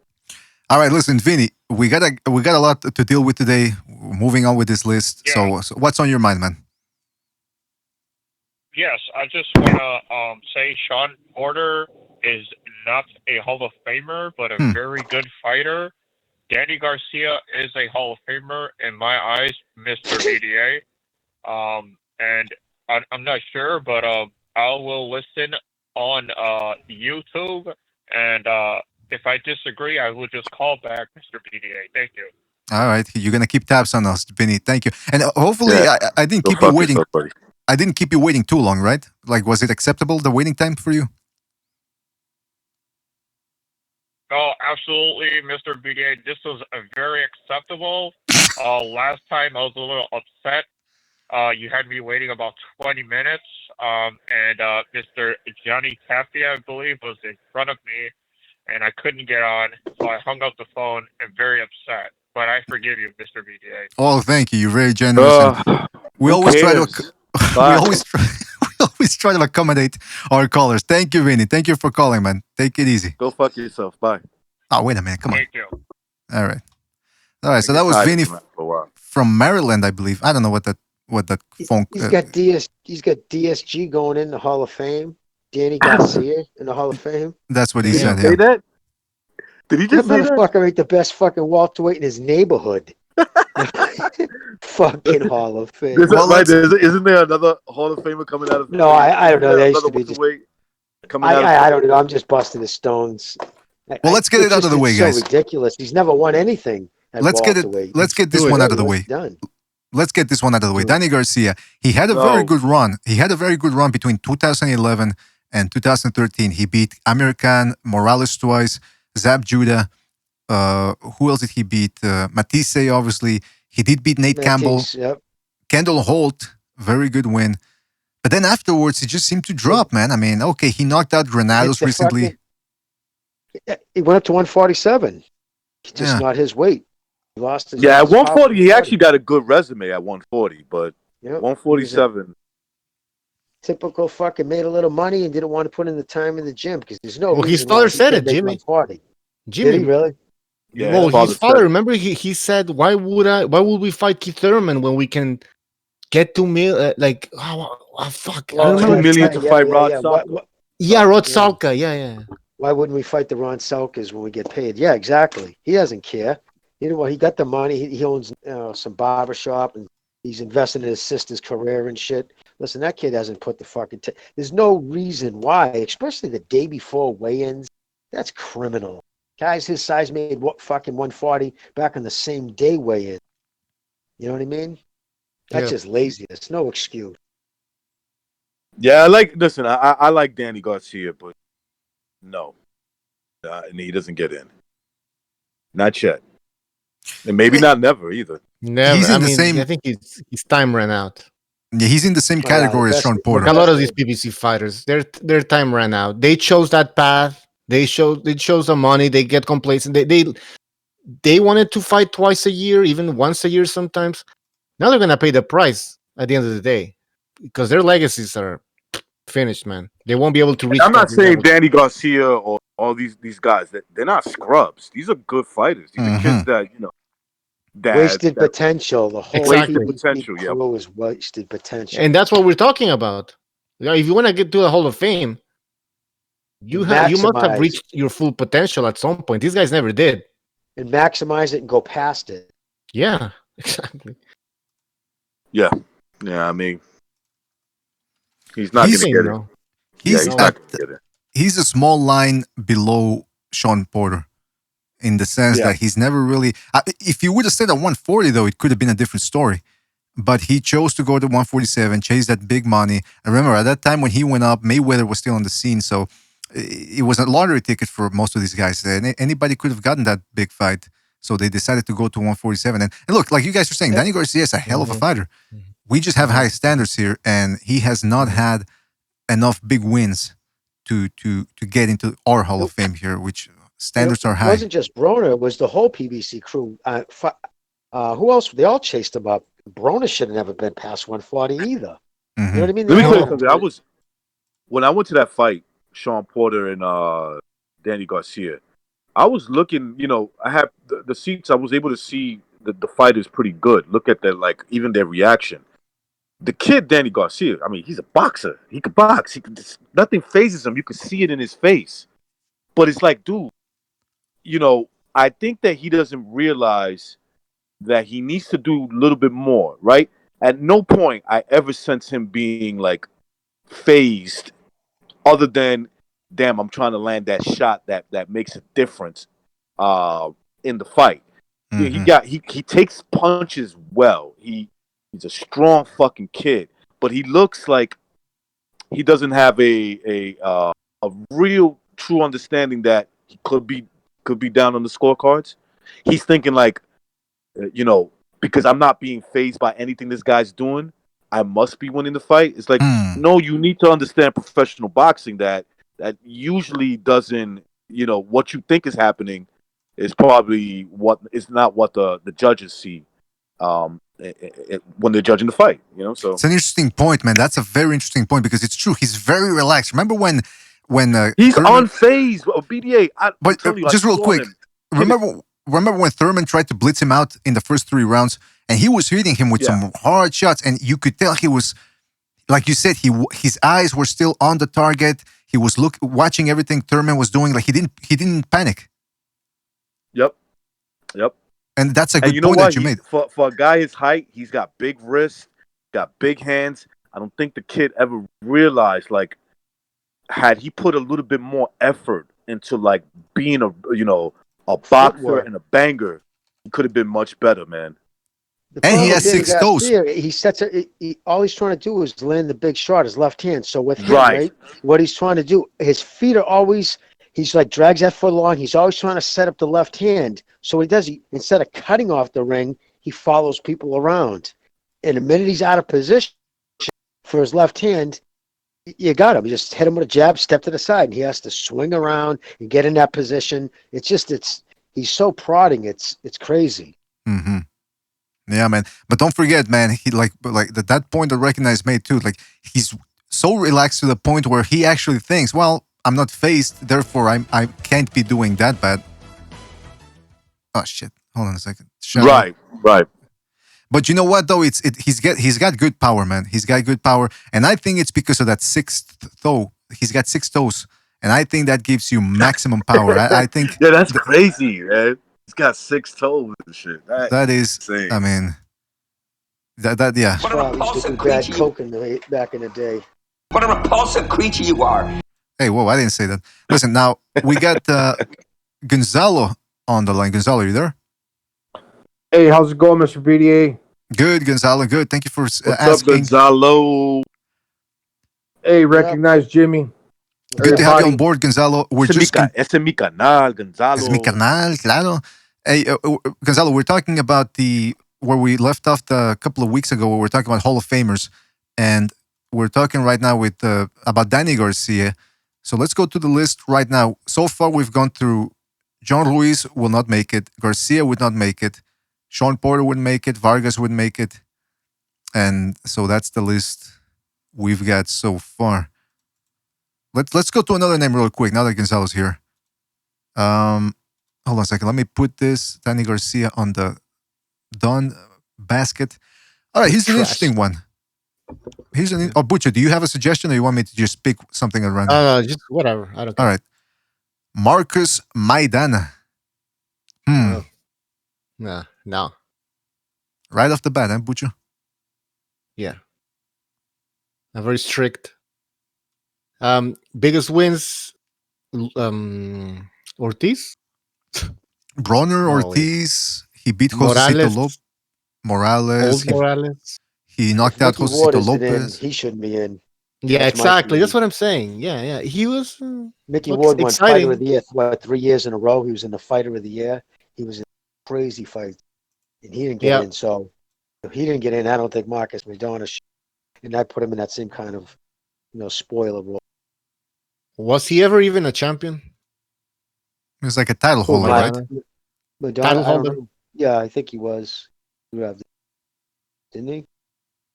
Maidana, yes, he was the world champion. In 2 divisions. He was world champion.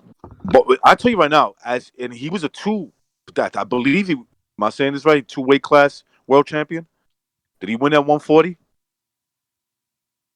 I've been drawing a blank a lot of times. No, yeah, he was at 140. Yeah. He fought Luis Ortiz. Victor Ortiz. Victor Ortiz. Yeah. He won a belt. 140. The Amir Khan fight was at 140.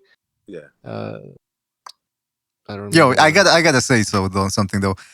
That Ortiz fight, I mean, he was brought in as cannon fodder essentially because they knew he was a big puncher, but they weren't exactly because he hadn't looked all that good against Kutelnik, who was a good fighter by the way, but people from HBO and all that, they didn't know. So he goes in there against Victor Ortiz, the hot prospect, and he drops Maidana in the first round, I believe. So now he thinks, okay, now I'm gonna get. And that was one of the most entertaining fights I've ever seen, and especially Dude, because all you gotta do is look at that man's nose, and you don't think that's a fighter that you have to be worried about. Exactly, very good point, man.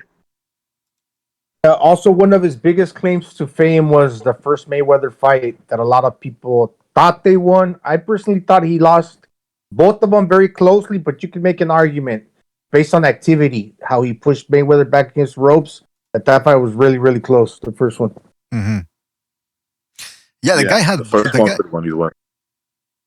The guy had balls, man, for sure, and power. And I liked how once he hooked up with Robert Garcia, he started working on his technique. But look, if Shawn Porter doesn't get in, Maidana doesn't get in, he will always have a special place, I assume, in our hearts because of that Broner fight. I mean, that's got to be one of the top. It's got to be one of the top moments of all time in boxing, or especially in the last game. He's the guy that exposed him. Right. Going to walk it down the hall at the end is the best. Yeah. Why were they holding his him. hand? But why were they holding his hand? That's bizarre. Shout out to Medardo Garcia who he was donated. fucked up. Well, hold on, Wasn't real a quick. fight right before. Real quick. Shout out to Medardo Garcia who said, "Nice list, but I can't for the life of me put Ward, that's Mickey Ward, on the Hall of Fame."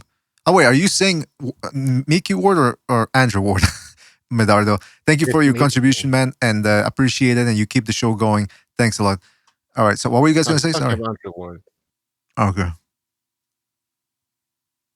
Yeah, so you guys were saying Broner was really fucked up, and that's why he had to be held. Yeah, he was fucked up, man. Well, he broke his jaw. Yeah, I remember his jaw that. Broke, he broke his jaw. Well, he definitely either broke it or swelled it up for sure. Yeah, no, it was broken. He got it wired. It was broken, right? Yeah. Yeah, which fight? Maidana. He broke his jaw. He had a fracture with his jaw. Oh, it's true because when he was walking out of the ring, his mouth was like. Well, you could, you could tell something. Yeah, it was broken for sure. For sure, you could tell something happened to it. Yeah. Yeah, I got to give him credit though, man. He hung into the end with a broken jaw. Yeah, that's. I mean, pretty, it was. Listen, it was the fight before that. Remember? Oh, I won I took your belt in your side piece. Oh, yeah. Remember that shit? Malignaggi's a fucking. Not even idiot. Floyd would say stuff like that. The shit he said. But this way, my girlfriend was pissed. Like, she doesn't even follow boxing, like anything like that. But she goes, didn't that idiot just actually say that? She's like, wow, what a fucking. So yeah, she even watched the Maidana fight to hopefully he'd lose. Yeah, that was a great fight. It was like one of the last fights of that year, I believe. And it was a good way to end it. Actually, it was one of the best years in boxing in a long time. 20. It got him the Mayweather fight, right? That fight after that, he fought Mayweather. Yeah. Am I right? Absolutely, yeah. Yeah, but just goes to Broner was about as hated a fighter because even Deontay Wilder, like I said, it's not necessarily, even though he's done some bad things outside the ring, nothing compared. It's mostly the vitriol is against his crazy fans, his deluded fans. But Broner, it was the man himself who was really rubbing people the wrong way. Remember when he beat Gavin Reese, I think it was that little short bald guy. And then afterwards he goes, British guy. Right, and afterwards he goes, Max Kellerman's interviewing him, and he goes, "Oh yeah, when I beat this guy, what's his name again?" It's like, come on, man, like you're gonna disrespect him after you beat him up, man. I mean, it was. Oh yeah, then when he was humping Maidana from behind in the ring, remember the second. Karma. So that was one of the most satisfying wins. And even Broner, I think 2 years or 3 years after the fight, he tweeted on the anniversary. I don't know why he would consider an anniversary, but he said, "Congratulations to Mark. Shout out to Marcus Maidana, the only fider so far who's made me piss blood so far." It's like, holy moly, he was pissing blood after the fight, man. So those body shots really, he never really got bent over by the body. That's commonplace. It's what? For fighting. Yeah. No, I know. No, I know you do. I'm just saying it for the listeners. Yeah, but I mean, the fact that the body shots didn't look all that hard, but I mean, Maidana was really going. He was being consistent with the body work. So, but anyway, look. So we're saying Maidana. You guys say a few of them, yeah. Hey, Jimmy, I'm trying to remember the boxer that was coming out of the Olympics in the 80s. I want to say late 80s, maybe. He was a light heavyweight. He used to be a clown, but he got figured out real quick. He lost to like a journeyman in Michael light Nunn? Huh? Michael Nunn? No, he was a middle. No, not Michael Nunn. It was a light heavyweight. He was a African American dude. Yeah, big fucking hype on him, and then he got exposed right away. Remember, he used to come in dancing and all that stuff. Oh yeah, big time. Yep. What the fuck was his name? I forgot. Well, what time are we talking about? Like, what's the timeline? 80s. Came out early 80s.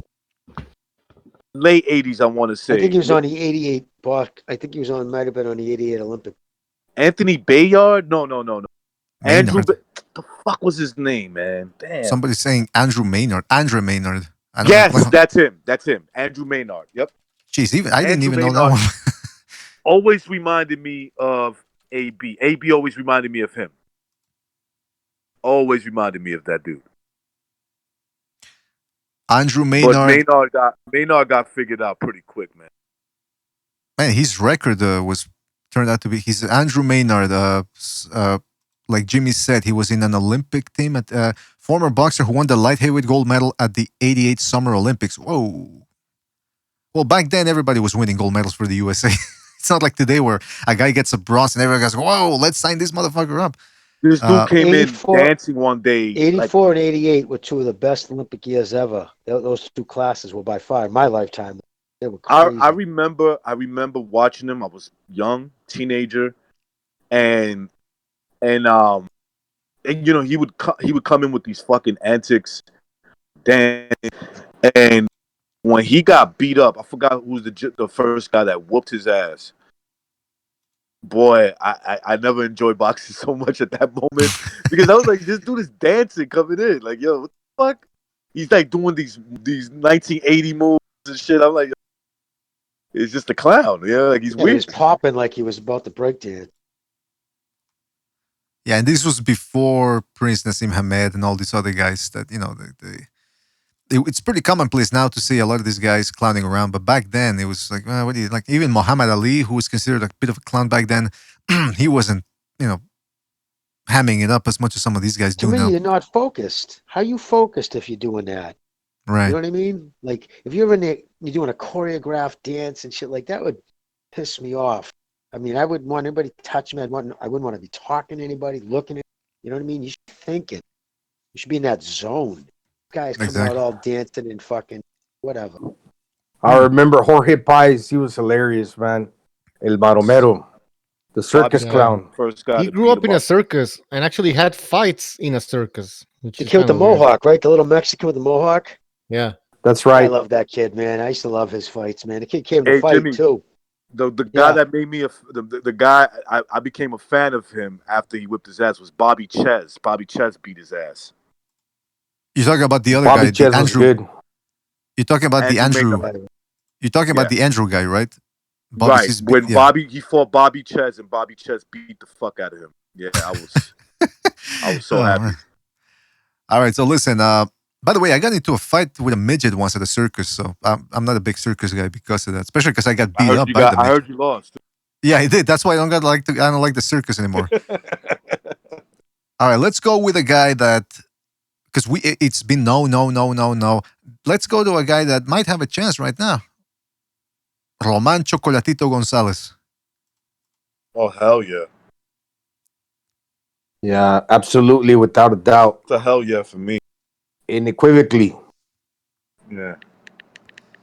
I mean, I'm gonna let that speak for itself. It's just well, there you go.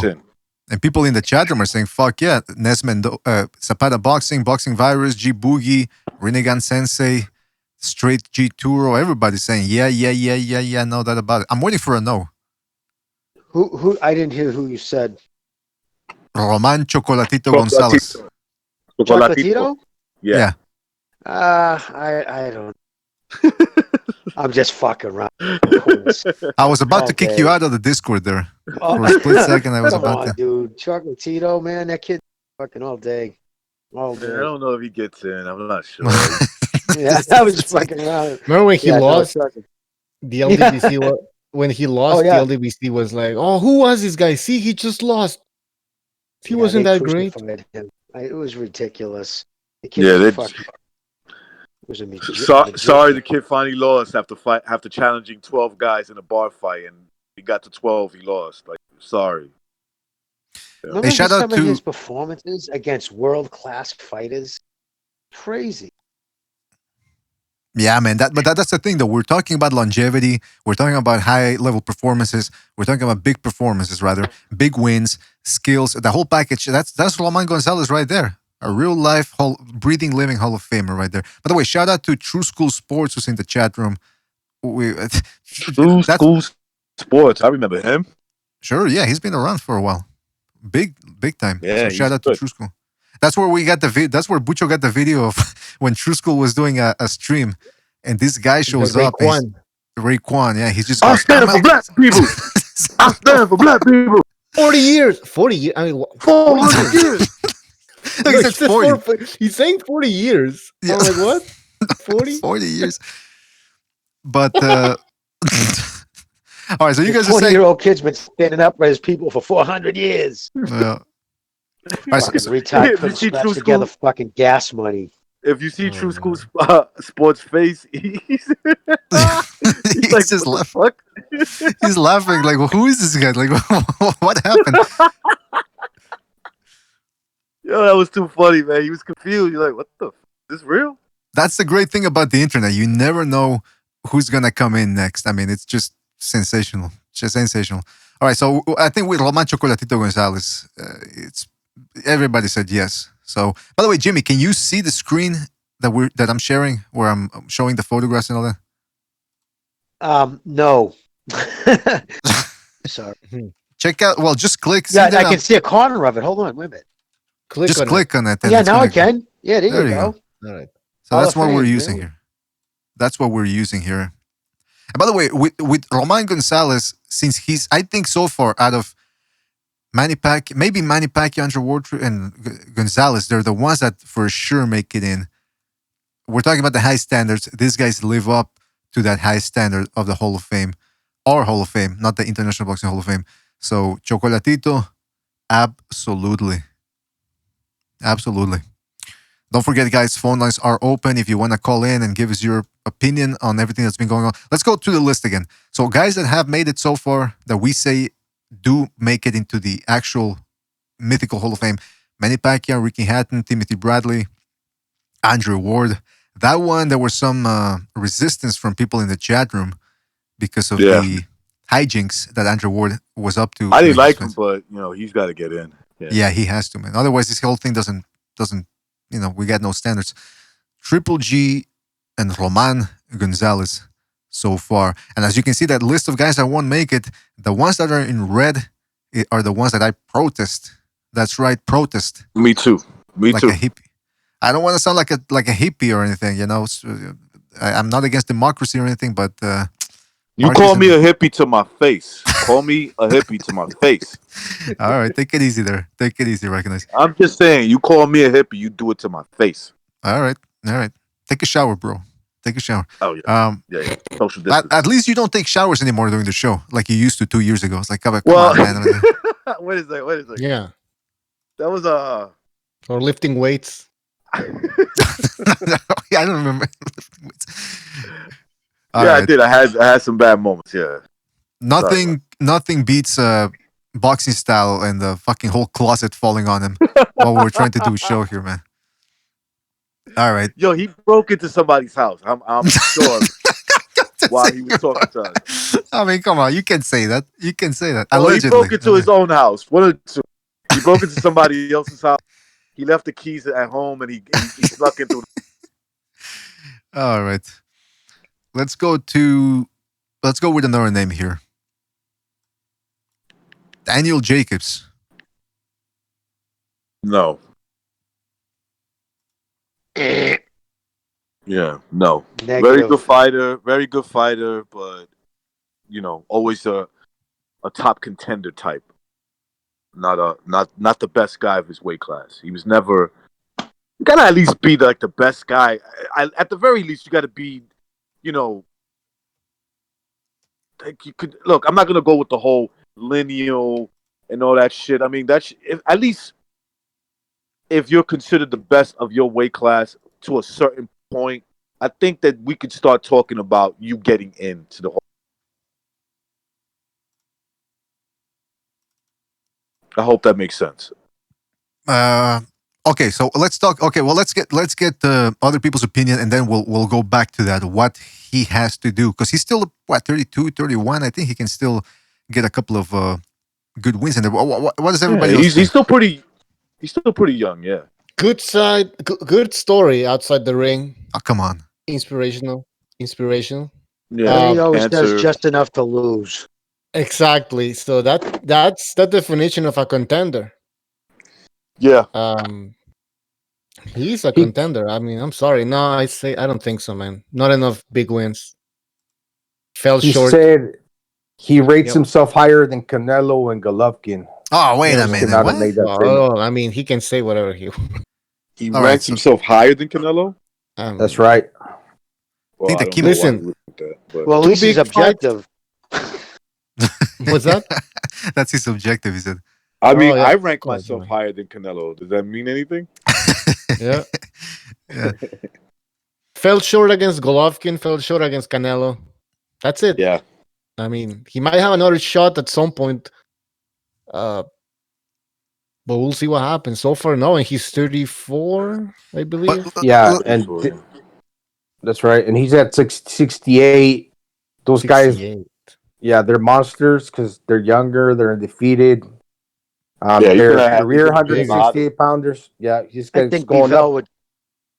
I think Bivell would eat his lunch. Well, he's a light heavyweight. Well, that was 75. But I thought he was saying he's thinking about going down to 160. I think so right. too. I think you're right, Yeah. Johnny. I think he said that he's a natural super middleweight. I've always thought that he wasn't very, like, he was shady with his weight. He was a weight bully, and maybe because he didn't trust his chin at 68. But now he's there. It might benefit him where he might get stronger, but I don't think the chin will really improve. So can he take a punch? But those guys, I don't know. I always thought Benavidez will beat his ass. And that size advantage is no longer there. Plant will probably outbox him. Plant probably outboxes him. I mean, he's going to end up meeting a lot of resistance there. Mm-hmm. It's going to be tougher for him, older, and with fighting guys his size now, or even bigger. I say Benavidez is the guy for sure that will whip his ass. He outboxes him, I think. Outboxes. So I'm looking here at a couple of things. First of all, the record. He's beaten Ishi Smith, Sergio Mora. He beat Caleb Truax. He beat Dervyachenko. He beat Suletsky. He beat. Who else did he beat? That's about it, man. Hold on. I'm missing a name here. Who else did he? He went life and death with Suletsky. Chavez Jr. Chavez Jr. Yeah, of course. Yeah, Chavez Jr. Can't forget the Chavez. Did you mention Caleb Truax? Yeah, I mentioned. Oh, let's not forget about the wonderful Caleb Truax here. That was a good one. Peter Quillen. Oh yeah. One round. The first round. Yeah, one round did him. The biggest hype job in boxing. Okay, so listen. He says, I just looked up the article. I was looking up his name here for some photographs, and I'm looking at the news. I just wrote Jacobs' name, and hold on, let me show you guys. It says, Daniel Jacobs says fight with Callum Smith or Billy Joe Saunders would make sense. So he's looking for either Billy Joe Saunders or Callum Smith. Hypothetically, let's say he beats those guys. Is that enough for a Hall of Fame there for you guys? Callum Smith, Billy Joe Saunders. No. I mean, a discussion could begin, I guess. I mean, if we're talking about, he went life and death with a lot of those guys too. Sulaki, remember? Yeah, you're right. Suleki, a lot of people thought Suleki won that fight. Yeah, I did. Sulaki, who lost to he went life and death with Andrade and Martirosyan too. Oh yeah. Who Triple G eliminated in the third round. Yeah. Not do enough for me. Jacobs has got a good story. He's got a big smile and whatever, but no fucking all right. Hall of Fame career for me anyway. So even with those two wins, you guys think it wouldn't be enough? No. All right. You see, we got high standards here. Even Well, an we excellent. have to have, or else we'll put everybody on the Will Yeah, Make side. that wouldn't be a good show. All right, so Daniel Jacobs, We good should have fighter. we should have high standards, right? Absolutely. In everything in life, you should have the highest standards for everything. If you want the best, you deserve the best. All right, so Daniel Jacobs wouldn't make it in. Next. Hold on a second. All right, Butcher, we got. Oh, by the way, let me just play this clip real quick. I don't know. I think this is the infamous clip. Hold on. Yeah, just for the record, it was a. Hell no, man. No, that's not it. Sorry. Okay, I'm looking for that. Where the one where boxing style just. Oh yeah, here it is. Here it is. This is the infamous boxing style making noise with his whole closet fell on him. Hold on. I'm not saying David Lemieux. That's David Lemieux. But there are people out there that, like, for example, like Wilder, for example, is a good example. Like, these guys are tuned athletes that can fight for 30 minutes. By the way, is it me or does Stu sound evil back? He sounded more evil back then. Like he had more young, sounded younger. He was still, more will. He was life in. It was 2 years ago, man. He was 2 years ago, man. Come on. He sounded fresher. All right, hold on. Real quick. Let me play it. After 2 minutes, you will be fucking. All right, come on. What the fuck? I mean, we want that back. Rewind that. Okay. And after 2 minutes, you will be fucking. All right, come on. What the fuck? What the fuck? Oh man, you hear recognize laughing in the background. You know what's funny is your reaction in the background when you say, come on. Yeah, I know, that's what I laughed at. Come on. Because he was making noise. He was making noise nonstop. Stu was like, what's going on here? What is this? Oh. That's what we got to deal with here. We're trying to keep a show going, and we got people fucking taking shits in the background, getting into fist fights with people in the parking lot. I mean, it's nonstop here, nonstop. All right. Who got in a fist fight? No, recognize. Oh no, not a fist fight. I just got into an argument. This guy was trying to make me move my parking spot. I said, told him to go for himself. That's all I said. New York. That's New York for you. Yeah. That's New York for you. All right. I remember this one caller, BDA, that he called while he was driving and he crashed, and I don't think he ever called again. Gonzalo, come on, man. No, I think Gonzalo, come on, man. Joke, but I think it was serious. The guy. No, it wasn't. You could tell it was a sound effect. When you talk, serious. I'm the only one that took it serious. Yeah, you. All right, listen. Here's another one. Here's another name that I think. Oh, hold on. Here's one that I think you guys are gonna like, man. Because hold on a second. Where is it? I just lost it. Fuck. No, but you guys are gonna like it. The one, the only, Paulie Malignaggi. What do you guys think? Yes. No. Come on, seriously. Paulie Malignaggi. Oh, it's true. I thought it was a joke. Same laugh. He's in the Brooklyn Hall of Fame. Doing it. Not even. Come on. Not even. Yo. No, they gave him that belt. Remember the Brooklyn belt? Yeah, you got to see who gave it to him though. It was the Brooklyn Borough president. It's like, okay. Wow. Such an honor. When nobody likes that guy. Well, come on. Now, wait a minute. When the Brooklyn Borough president gives you something, that's got to mean something, right? It's an honor. Everybody knows. Yeah. It means everything. Yeah, the guy who won it before him was Slappy McGee. One-eyed homeless guy. You know what I mean? Yeah. So so he's following the steps of a one-eyed homeless guy. Come on. All right. You know what? I think you guys are being sarcastic here. Look, I like Malignaggi. I like him as a commentator. He wants the best for boxing, and he got some work done for sure. But it's a no. It's a big no. He liked the punching power to get it done in the big fights. I will always like him for pushing Broner to the limit and letting us know that Broner wasn't legit or that he wasn't gonna be the next Floyd Mayweather. But nah. BDA Boxing says 2-division champion, unlike Triple G. What's okay, Barry? What's your hard on with fucking Triple G, man? Seriously. Yeah, Adrian Broner is a 4-time world 4-weight class strap holder. I mean, is he better than Triple G? Like, come on, man. I think won the chess as a commentator. Yes, he might get in as a commentator. Yeah, sure. It's true, huh? You never know. Hey, that's a good point. Yeah. Isn't Jim Lampley gonna get into the Hall of Fame, or is he in the? He already is. He's already there. You go. Yeah. He's already in. Yeah. So is Al Bernstein. Yeah. Sylvester Stallone is in there too. By the way, with the glasses from Showtime. There. Yeah, Sylvester Stallone's in Boxing Hall of Fame. Like, come on. There you What's go. the beady eyed guy from Showtime with the glasses?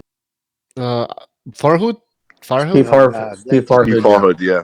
Oh, I remember Steve Farhood. I remember one time. Let me put a picture of Steve Farhood. I was in a message board years, almost 20 years ago. 90 seconds. Shut up.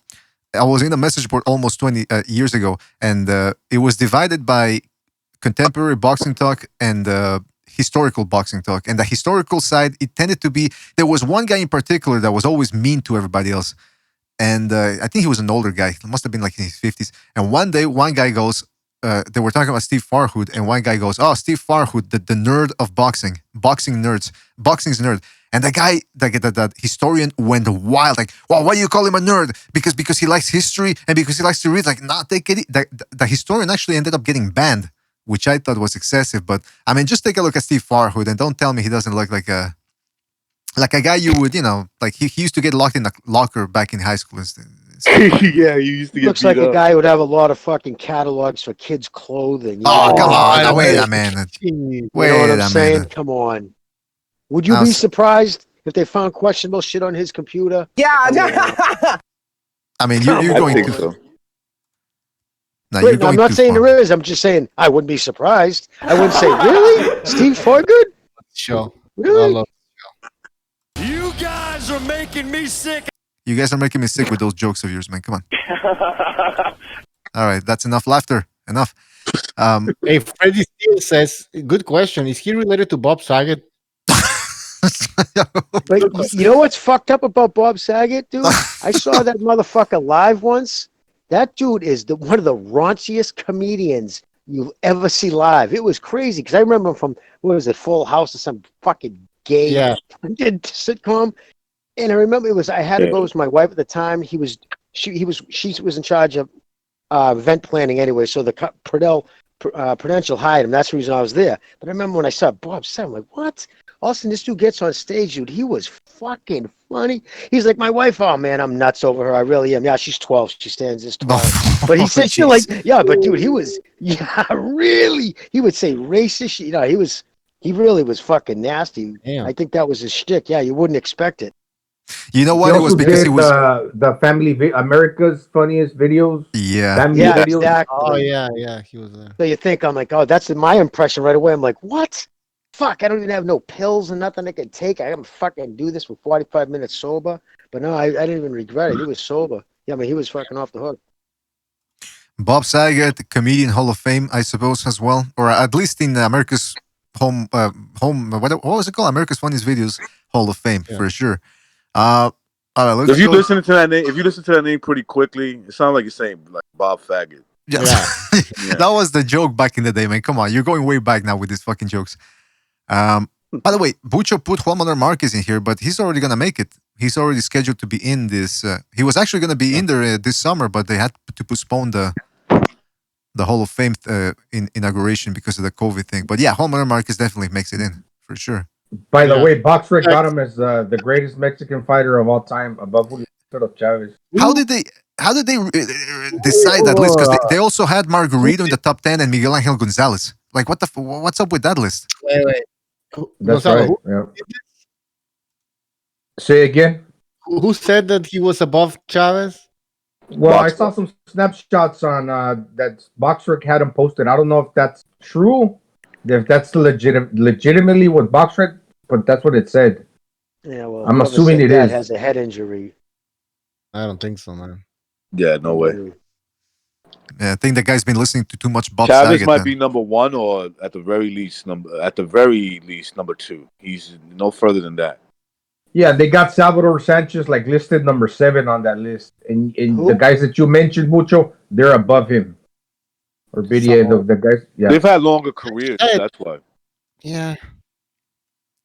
Hey, by the way, G Even though Boogie in he the had a chat shitload of room. fights before he died, but Yeah, but still, he Hey, died G too early, Boogie. man. G Boogie in the chat room says Juan Manuel Marquez, yes, because if you got Manny Pacquiao in there, you got to put Juan Manuel Marquez. Well, he's gonna be in the actual Hall of Fame. So yeah, we would definitely so by default he has to go in our list as well because it's already been not only predetermined. that, he's one of the greats. Sanchez, he died at what, 27, right? He was just 24. No, Sanchez was younger than that. 24, 23. Yeah, he was like 23, I think. Yeah. What about the Puerto Rican from fucking New York City who won the welterweight or junior welterweight title in 1977? He was only 18 or 17 years old. Wilfred Benitez. Wilfredo, yeah, Benitez, yeah. How many times do I gotta tell you guys? Wilfred, recognize you even said that you keep calling and you call Wilfredo Gomez Wilfred Gomez. What's the matter with you? I did, right? I got it the other way around. Now you I always confuse them too as well, man. Like, yeah, it's true. Wilfredo. And by the way, Juan Laporte looked a little bit like Wilfredo Gomez, a little bit, except like was it they did. Wilfredo?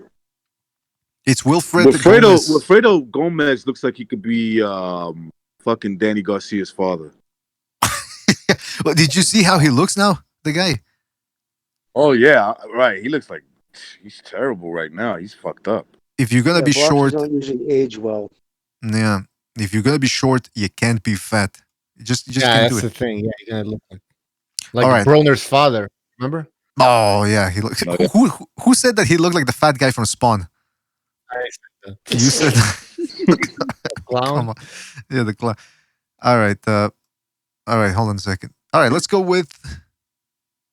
Hold on a second. Where is it? Who's next? Who is next, guys? Who do you want next? All right. Let's Garcia. go. Danny Garcia. We already went through him. No, Mickey Garcia. Oh, okay. There you go. Mikey Garcia. Here it is. Here he is, I should say. Oh, the reason why I say that because it's going to be questioned because he's a 4-division Hall of Fame. In my day, that was a guarantee. That was a shoo-in. But now you got to look at Broner is also a 4-division. Jimmy. So right now, I wouldn't have him in right now. He'd have to do something else. I mean, personally, I think, he went life and death with Lipidets. I think he jumped around and picked off the easiest perceived, belt. But no, I'm sorry, Bucho. What'd you say, bro? Oh, just to your point, Robert Guerrero, 4-time division, 4-time division champion as well. Can you believe it? Yeah, and he's not.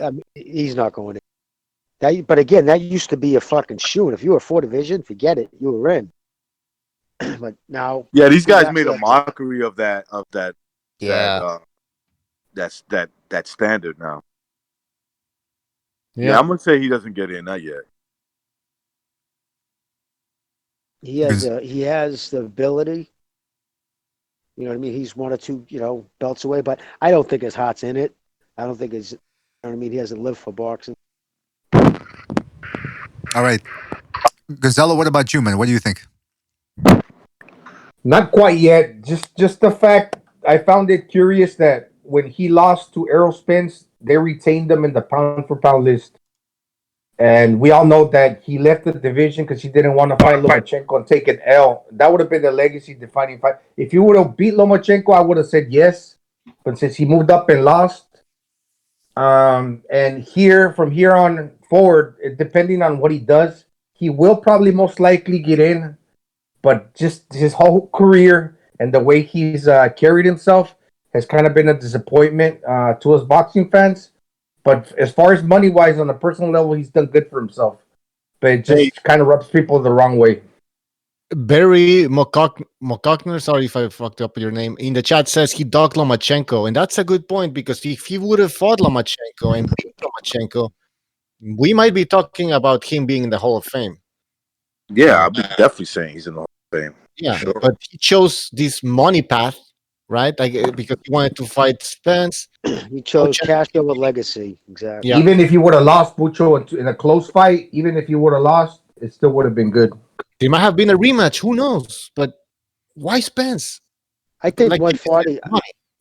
I think 140 was too. He even said that. His father said 140 is even too big, and now he's staying at 147. That's ridiculous.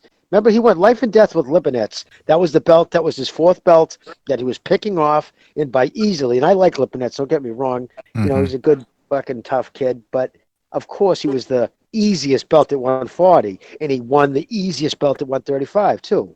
You know what I mean? So when you start doing, he was you're hurting. jumping around, you're picking off belts. Like Mayweather started to make that seem like that was a thing. Listen, he pushed that because he had the media mechanism behind him.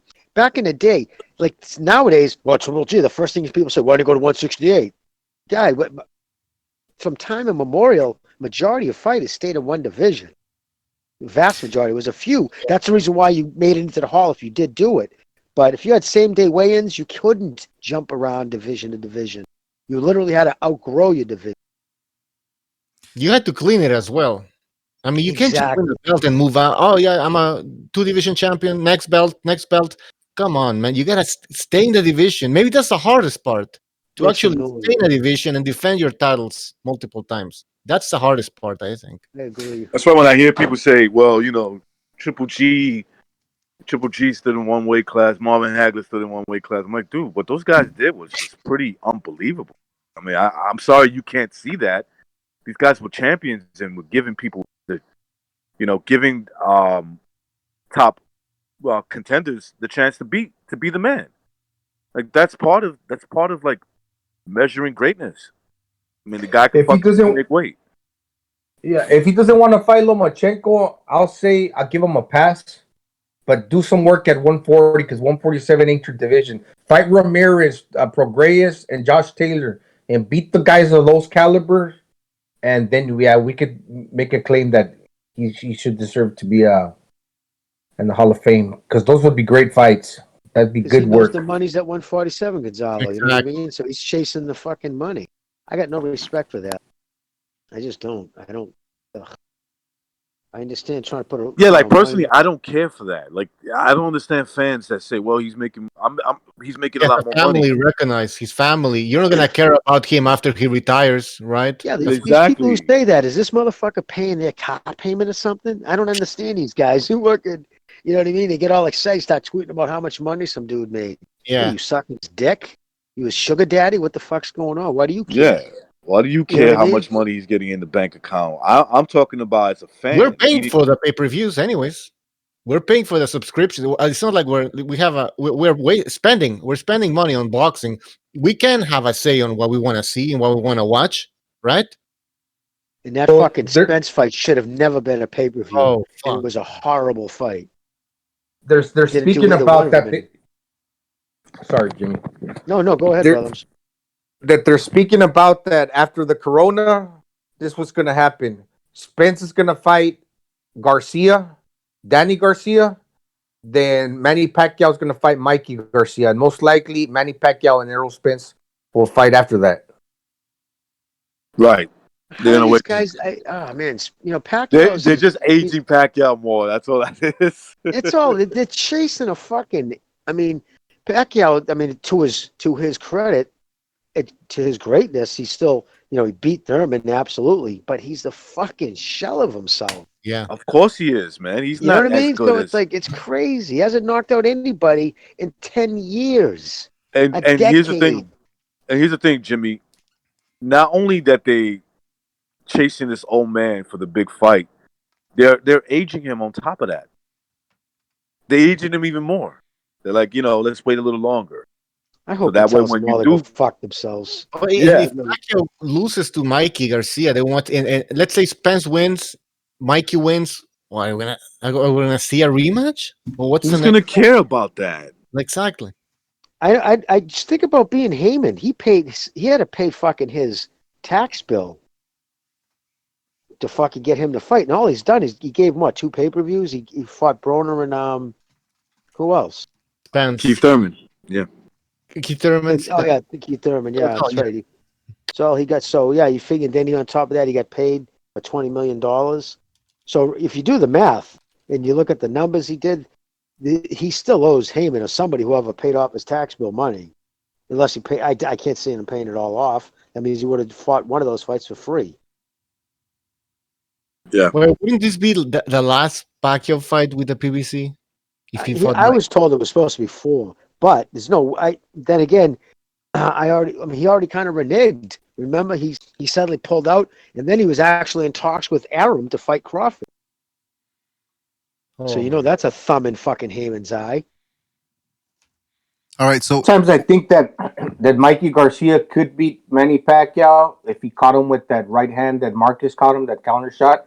But Marcus had 4 opportunities and barely got it done in the 4th fight.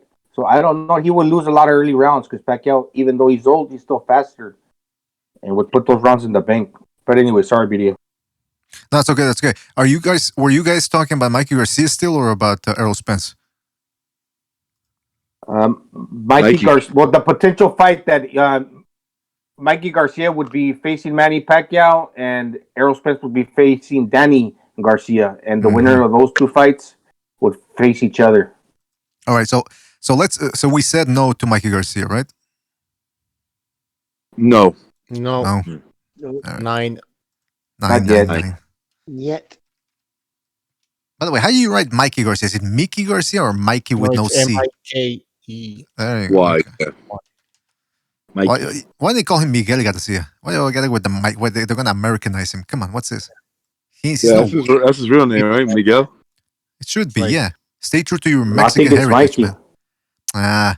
Listen, next time you talk to Robert Garcia, tell him, hey, tell Mikey Garcia to change his name back to Miguel Garcia, all right? ¿Qué pasó ese, eh?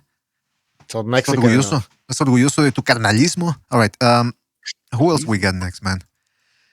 Let's remove Mikey Garcia. All right, you know what? Let's go with it, man. Because I was saving this one for later, but I said, screw it. We're on to this now. It's a hot topic. Errol Spence Jr. No. Oh, no. What would he need to do to become a Hall of Famer? By the way, he's 30 years old. Yeah. Well, how about 154?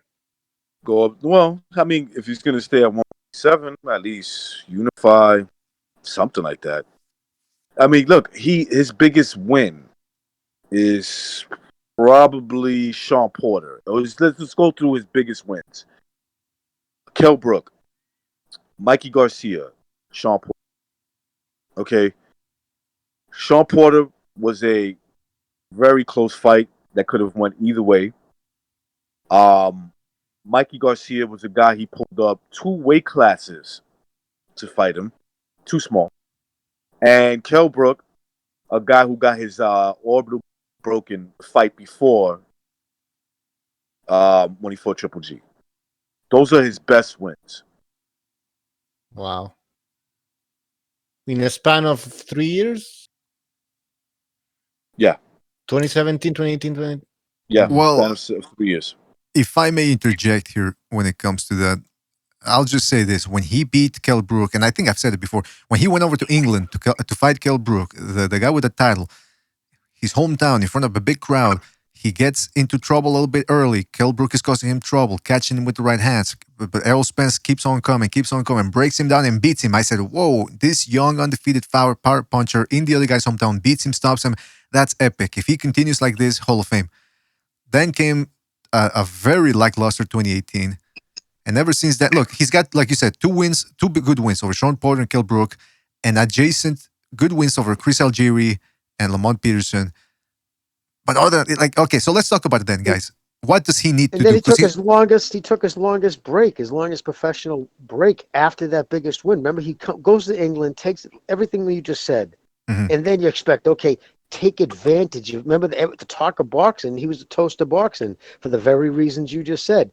And then he gets shelved for 9 months or 10 months. He didn't fight. Well, he fought once in 2017. Yep. He's the most overrated boxer. He's the most overrated active boxer today, not because he don't have the talent, because people get delusional with what he actually is. As by far overrated, as by overrated meaning there's a lot of, as a big fan base out there that rates him higher or rates him more than what he's done. It's just funny, the same guys who would say Triple G in the Hall of Fame and then turn around and say fucking Spence is right there, very close. You know what I mean? Even mainstream mainstream sports that boxing, like boxing news and stuff, boxing websites, excuse me, they rate him too high. I even That's think right. That's right. I like agree, recognize. at your top 5. No, this guy's barely top 10 in my opinion. Some Definitely. people even have him like 3 or 4. It's crazy. Yeah. I've seen him at 1. I think, and maybe I'm over Yeah. exaggerating, but I'm 1 or 2. Oh, after That's Garcia, after he beat Garcia, a lot of people were putting him as, this gives him pound for pound number 1. Like, you kidding me? He just fucking went the distance from a guy whose natural weight's 135. He threw more punches at the ceiling. I mean, come on, fuck out of here.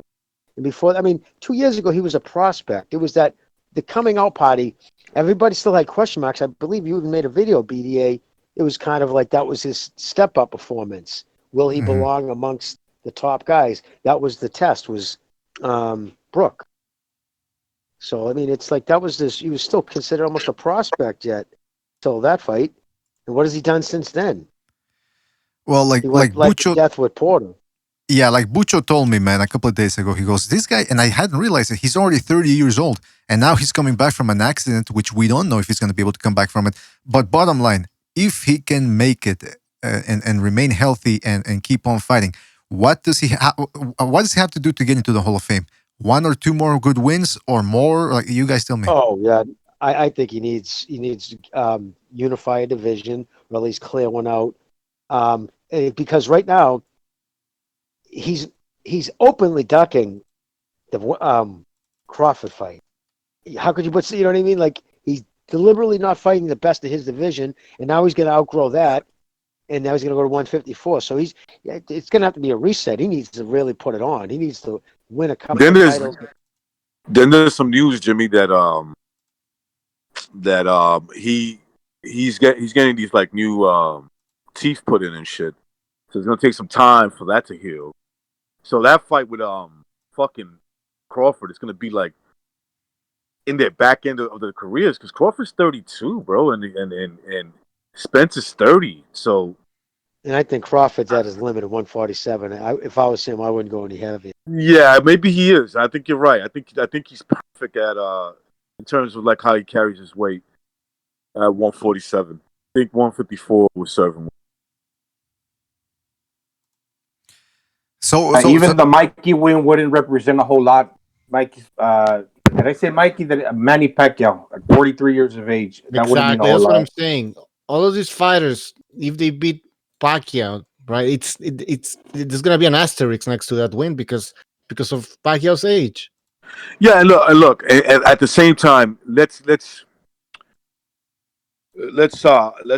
a little fair here to. I'm not accusing you guys of not being fair. Let me change that. Yeah, I will what's say that? this. I will say this. Pacquiao plays politics too, so he wants to. He's also like prolong his career so he can fight more fights, make more money, and then maybe in the back end fight these guys. So Pacquiao should have retired 2 years ago. Of course, he should have retired back in 2015. Yeah. I don't know why Pacquiao didn't. There's a reason why Pacquiao said, "Give me these fights now," and there's a deal. Because he supports too many people. He's got a whole fucking audience. Right. So he's like looking to make more money.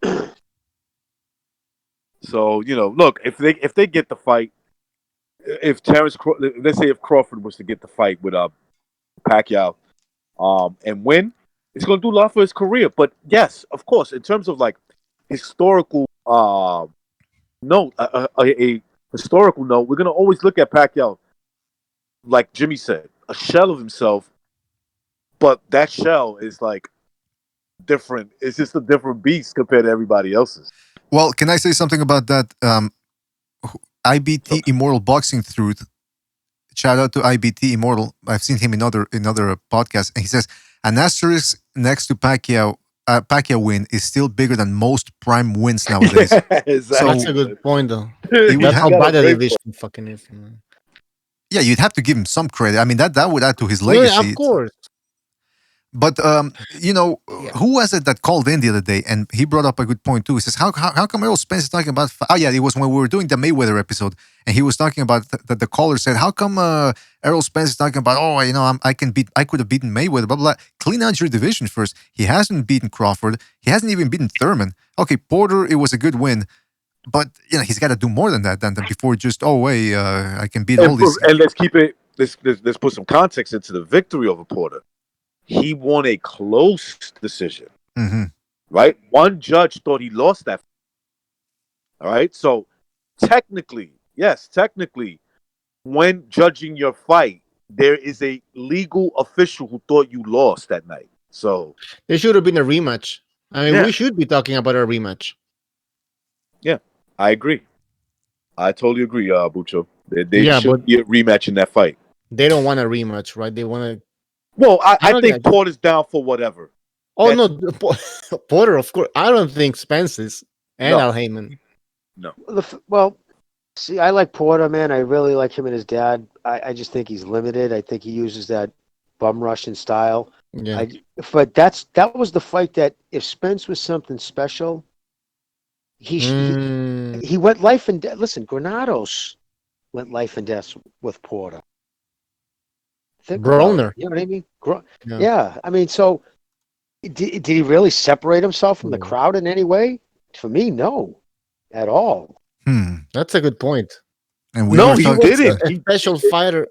But this is a new and improved Shawn Porter, right? This is what people say. And what after the car accident is a new improved Shawn Porter? I mean, Earl Spence, excuse me. No, Shawn Porter. I mean, that's what people have been saying. But really, in what capacity? He's still doing the same shit, smothering his own work, throwing crab punches. But he's just got thick necks. An ex-wrestling football player. He's an athlete. He comes to fight.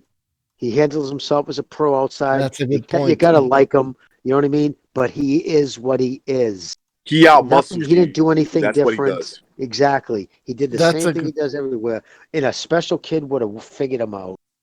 That's a good point because we got to look at also dominations. The way you dominate your opponent, that can put you in a Hall of Fame position because you might have a fighter that's really good and everybody struggles with him, but then comes this great boxer that just embarrasses this tough guy, this tough boxer. And he didn't do it. Listen, Keith Thurman also, right? I mean, he beat Shawn Porter. So he got a victory. All of a sudden, Errol Spence. I mean, he beat Shawn Porter. Look at him. He beat it's been done in the past. That's a good point too, huh? It's a very good win. Thurman, fucking Spence, they've all beat Porter. It's a very good win, the Porter one. And one thing I like about Errol Spence is because I was rewatching that Porter fight of Spence Porter, and man, Porter pushed and Spence pushed back. Spence pushed and Porter pushed back, and it was Spence has that dog inside of him. He loves to fight. You can just tell he taking punches is not a problem. That's why I like that kid. That's why I like him. BDA. I do. Look, you could like somebody and just be honest at the same time. Mm-hmm. Errol Spence, to me, showed me something in that fight because I saw him take an ass whipping and give one right back. So that tells me right there, he got dog in him. He could box. We know that. You know what I'm saying? The kid knows how to box. What he knows how to do, he does it really good. But when I saw him getting lit up and then throwing it back and lighting him up too, I said, the kid got dog. I mean, he did hit him a little low when at certain times, but it's still like I saw that grit in him, and that's why I am disappointed that this fucking kid got into a car accident and he's got all these issues now. Because it makes you wonder what kind of fighter is he going to be. Realistically, is he going to be able to be the Spence that fought Shawn Porter? Are you 100% sure that he's going to be that guy? Because that guy I would take to beat Terrence Crawford. Yes, I would take that guy to beat him. Damn. Who? But which guy? The guy that just fought Shawn Porter. Oh. Well, listen, it's an interesting thing though, because just like on the other side of that coin, however, like I give Errol Spence his props. I think he's really an animal in there. But like Jimmy and Bucho were saying, if we're talking about all-time great and Hall of Fame, Do you think De La Hoya, Trinidad, Sugar Ray Robinson, Leonard, Benitez, Hearns, don't you think they would have done as good as Kell Brook did against Shawn Porter? I mean, I know Shawn Porter has improved since 2014, but that bum rushing style, and he's added more dimensions to it a little bit. But I mean, I can't see him not getting caught with some big shots and getting outboxed by guys like De La Hoya, Sugar Ray Leonard, Tito. Trinidad would actually. De La Hoya would have been strong enough to make him think twice. Porter just hasn't fought anybody who's throws a nasty uppercut. Exactly. Yeah. Well, Kell Brook was catching him with some, but he's just that tough. He's a tough motherfucker, so he was able to take it. But that's the fight where I go, okay, Porter has improved, but like you said, De La Hoya is a much better version of a Keith Thurman type. He could throw hooks just as fast as Keith Thurman, just as hard, but he also had a jab. De La Hoya for me knocks out Errol Spence. You need the body work when you fight someone like Porter. You keep him when he's at bay. You stick him with the jab, and when he comes in close, everything's got to be off the fucking body. Everything's got to start with a body punch or end with a body punch. Mm-hmm. Anytime they're in that 16-inch your space and you don't touch somebody's body, shame on you. Exactly. Yeah. I think those guys would have been too strong. BDA, they would have been too strong for Spence. They would have beat him up.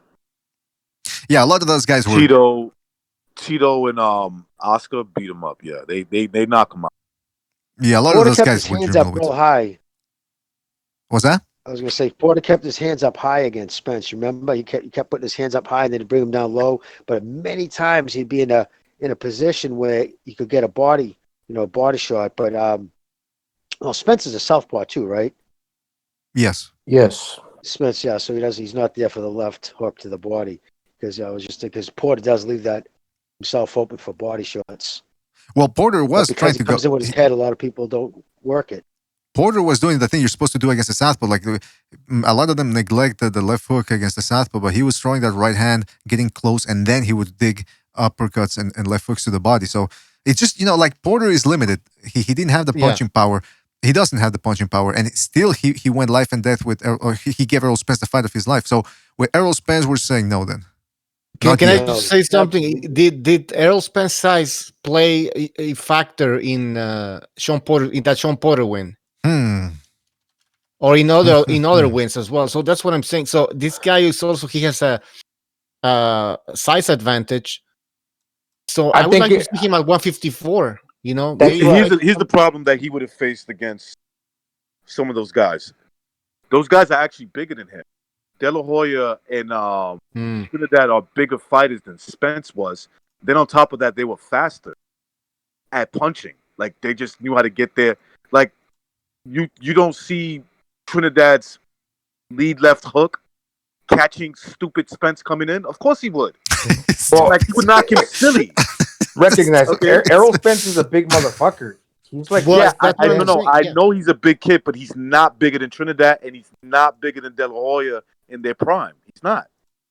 He's not shorter than them, though. That's for sure. Yeah, they're shorter. Then they both had longer arm reach. They're longer, more elusive guys than he was, and they would have. Maybe Trinidad was more plotter, but Trinidad would have stoned his ass. He would have stoned him and got him out of there. De La Hoya would have broke him apart. By the way, I just read something. I was going to say something about Porter. I found interesting. I just read it. It wasn't in it might have been in a tweet, but it could be. I actually want to check it out, see if it's true. But I guess Porter, if you combined all his all his fights for belts, if you add up his punch connect ratio, I guess it's one of the worst in welterweight. I mean, it's like it hovers around 19%. 19-20%. He punched. It was 19% against Spence. It's not very good. Who's this?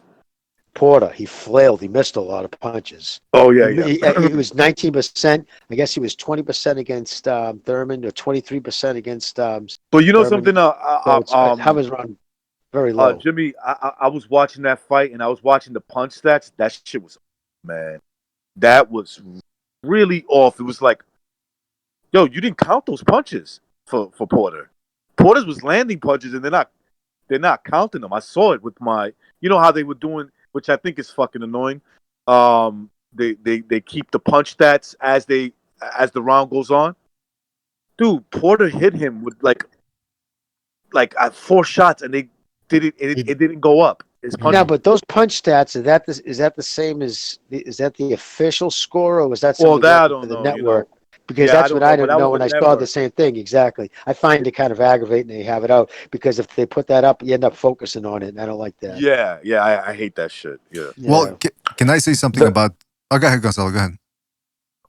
Okay, thanks, BD. The Charlos will tell you that Spence is really a strong fighter, and keep in mind this is like during sparring before you actually have to cut the weight. So the he's strong, and he I think he's as strong as they come at the welterweight division. The problem is that since you got to cut that weight in the later rounds, it's always going to go against him when he starts depleting his body. So he's never going to be as strong in the end of the fight as he is in the first half. Yeah, exactly. It should be a junior middleweight. Listen, my thing is this: if you can't do it on the same day weigh-in, and there's no way he'd fight a welterweight on the same day. Imagine that. Imagine if he had to make weight at 9 a.m. and then fight that night. I mean, this dude puts on 20. He puts on 20. What did he put on? 27 pounds after the weigh-in. His last fight, 26. Well, I know he said ridiculous. Yeah, it was I know he said that he was walking weight. around at 175. I told you when I watched it, and he could have had some clothes on, layers in his clothes because of what you call it, was somewhere around the wintertime. I saw him at the Barclay, and he looked 180 plus. He's short. Oh yeah, well, he goes over 180. He's not he short. definitely he climbs up over 180. I don't want to say he's short. He's not a short guy. He's short in terms of like like in a room full of men that are not in his weight class. Yeah. He was short. Like I remember thinking he's like 5'9", maybe 5'10", maybe 5'10". But he's a stocky motherfucker. Yeah, he's stocky. That's what I'm saying. He was a stocky dude. He didn't look like a welterweight. So it's interesting though because I was listening to Sean Newton the other day, and he made a video about because Errol Spence was on a PBC podcast or some sort of podcast, and he was on the PBC podcast with Keith Borodai there. Well, some of those guys, yeah, that's where we got the whole That's where we got the whole thing about him beating up Mayweather. But he also said something interesting that Sean Newton was talking about, which was that he claims that the reason why he didn't stop Mikey Garcia was because he hadn't been training hard at that. Like he wasn't consistent. So it's interesting because after the fight, he said, well, I wanted to box him. I wanted to show I had boxing skills. Now it's, well, I didn't have the energy to do it. So whichever one is true, it doesn't bore well for him because, I mean, either he's not training well, and it might, if you combine that with the fact that he's getting into car accidents and fucking rolling around through the street, and it's you don't know if he's gonna be able to make it in this life, let alone boxing. And if go ahead. No, I was gonna say I didn't mean to cut you up, brother, but he had probably a realization that, because he even talked about it. What he actually was talking about wasn't that he didn't train hard enough. He didn't utilize the camp for what it's for. That 8 weeks is to hone your boxing and to get into condition. When you spend half of it as a fat camp, you know what I mean? That's ends up when you have to fucking peel off 40 pounds before you really start. Now you've already taxed your system. You've lost time. You're not sparring as hard. And again, when he's out there at 175 banging dudes around, in that atmosphere, he's strong as fuck. Jimmy. But when you go, No, go fat camps after the age of 30. They're harder to very hard. Yeah. You're telling me. Every year it gets harder. He could have knocked out Mikey. He could have knocked him out. He almost had him in the 10th round. But the thing is, he decided to outbox and put on a clinic since the beginning and had too much respect for Mikey's power. If he would have laid into Mikey heavier, he would have taken him out. But he decided to box. But that's his bad. I don't buy that. Honestly, my thing, what happened, I think in the 6th round, Mikey caught him with a shot. I think it was the 6th. It was either one of those middle rounds. Mickey did catch him flush. He took it well, but I think he felt it. And I think that could have been, you never even know. In somebody's career, sometimes you can see it like with Thurman. Remember Soto Correz caught him, Yep. whatever that kid's name is, and he became the bat quick boogeyman ever since. Changed his style. He's like, oh shit, That's they why hit harder that's up what with I'm this talking guy. about. He had to respect Mikey's power, right? What the fuck Mikey's do you right think, hand what is the hard. fuck do you think would have happened when De La Hoya or Trinidad would have hit? No, exactly. Great point. Get out of here, man. That dude would have been fucking. He would have been so scared he'd loses on point. So And you just from think that Spence alone. lost more in that fight? Say In the again? sense that, like Spence, because he couldn't knock out Mikey, in a way, he lost something. The only thing that saved them is that he won all 12 rounds. That's the only thing. It was a terrible fight as a promoter's side. Why would you put your guy in a fight like that? Because listen, how do you look good? You knock him out in the second round. It's like, dude, you knocked out a dude who shouldn't even be in there. Then the alternative, you go the distance against the guy you shouldn't have been in. So now you don't win anything. Nothing. You don't win anything. That's what we said before the you fight. don't get no points for that. That's what we said before the fight. Remember, guys, we were talking about saying, well, this fight is a lose-lose situation. If he knocks him out, you knocked out Lose. What does Trinidad or De La Hoya do to Mikey Garcia? Oh, come on. It was All right. both their fucking. Wasn't it both their pay per view? De La Hoya Illogical. trying to make that money. You know that De La Hoya was coming in shredded. Yeah. Fucking pieces this dude Knocks up him out. until he Stops him. fucking. Man, So shut what do the you- fuck up. They- man. Prime De La Hoya would fucking destroy him. Of course Man, he shut would, the man. fuck Hold on. up. Destroy him. Revenue wise, this fight actually did some pretty good numbers. No, 400,000 pay per view buys, I believe, around that. It was 325, but it was the Okay. Mexican.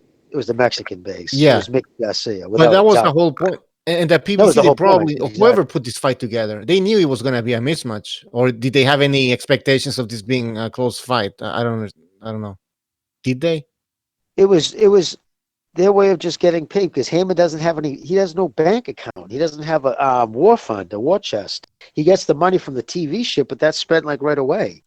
So think about it. If it wasn't for this fucking COVID-19, we'd be talking about, holy shit, where the fuck is all the PBC fights? Because remember, they had nothing on the fucking docket going into this because he was waiting for the fucking TV money to come in.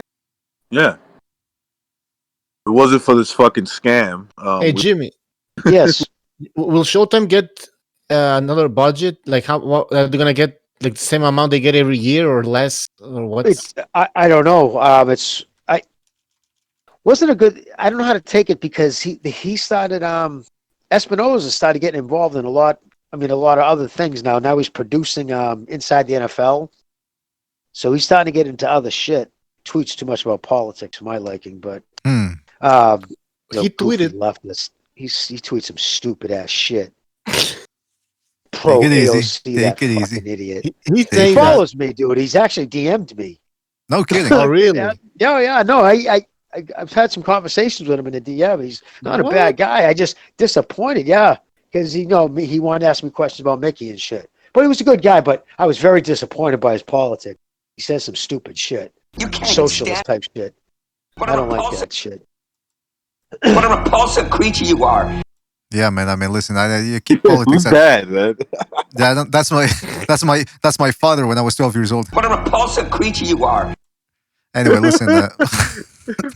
Yeah, no, I've gotten crazy people like a fucking Mark Kriegel. He follows me and DM'd me when they see, because on my header I said Mickey's friend, and and like we follow each other, and then next you know he just sends me a DM and asks me a couple of questions. A lot of people usually, like, if it's like Kriegel, they want to know about talking to him or something. Now, but one of the Mickey has a real hard time hearing because he's ruptured eardrums on both sides. He's had them ruptured, both of them now, and plus the speech, he's embarrassed. Sometimes he stutters. We're all trying to get him past that and shit. Sorry, I was laughing at. I was laughing at, not at that, but at somebody in the comment section says, Truth's son says, De La Hoya in his secret panties would beat Spence. I mean, come on, I don't know why you got to bring up. Come on, man. I'm not saying all that. Hey, but you know what, man? Gee, I was rewatching that De La Hoya, man. De La Hoya against Miguel Angel Gonzalez. Who, by the way, BoxRec put Gonzalez as number 7, I think, in all-time greatest Mexicans, which he wasn't, but he was a pretty good fighter. And De La Hoya was... I mean, that's crazy. Yeah, no, they're stupid. Somebody told me in the chat room that that's because they were using like an automated system. But De La Hoya I don't like that stuff. Shit. That's go ahead. De La Hoya was snapping his head back with some jabs. Now De La Hoya was a Mayweather of his time. He was the lottery ticket, and everybody wanted to get with him. Now Errol Spence and Terence Crawford. I think this fight has been marinating. Everybody wants that fight to happen. Yeah, too long. But everybody now it's at the point where if it happens, people are gonna buy it, and I think it would make around 400,000, 500,000 pay-per-view wise. The problem is though. Oh yeah. The problem is, aren't these guys gonna start bickering about money? Who's the biggest star? Who's the A side? Because that's what they do all the time nowadays. They're running out of time. They're both in their 30s. This is insane. Yeah. They don't have time for this shit. Sorry, go ahead, recognize. I'm sorry. They're both already like done it, especially Spence. Look, think about it like this. By the time De La Hoya was 30, his resume is way better than Spence. Yep. Trinidad when Trinidad was 28. Trinidad was 28. He took his first loss in his 40 plus fights. 40 plus. And a guy who already had won in 3 different weight classes. You cannot compare these guys, the Spence of the world, to.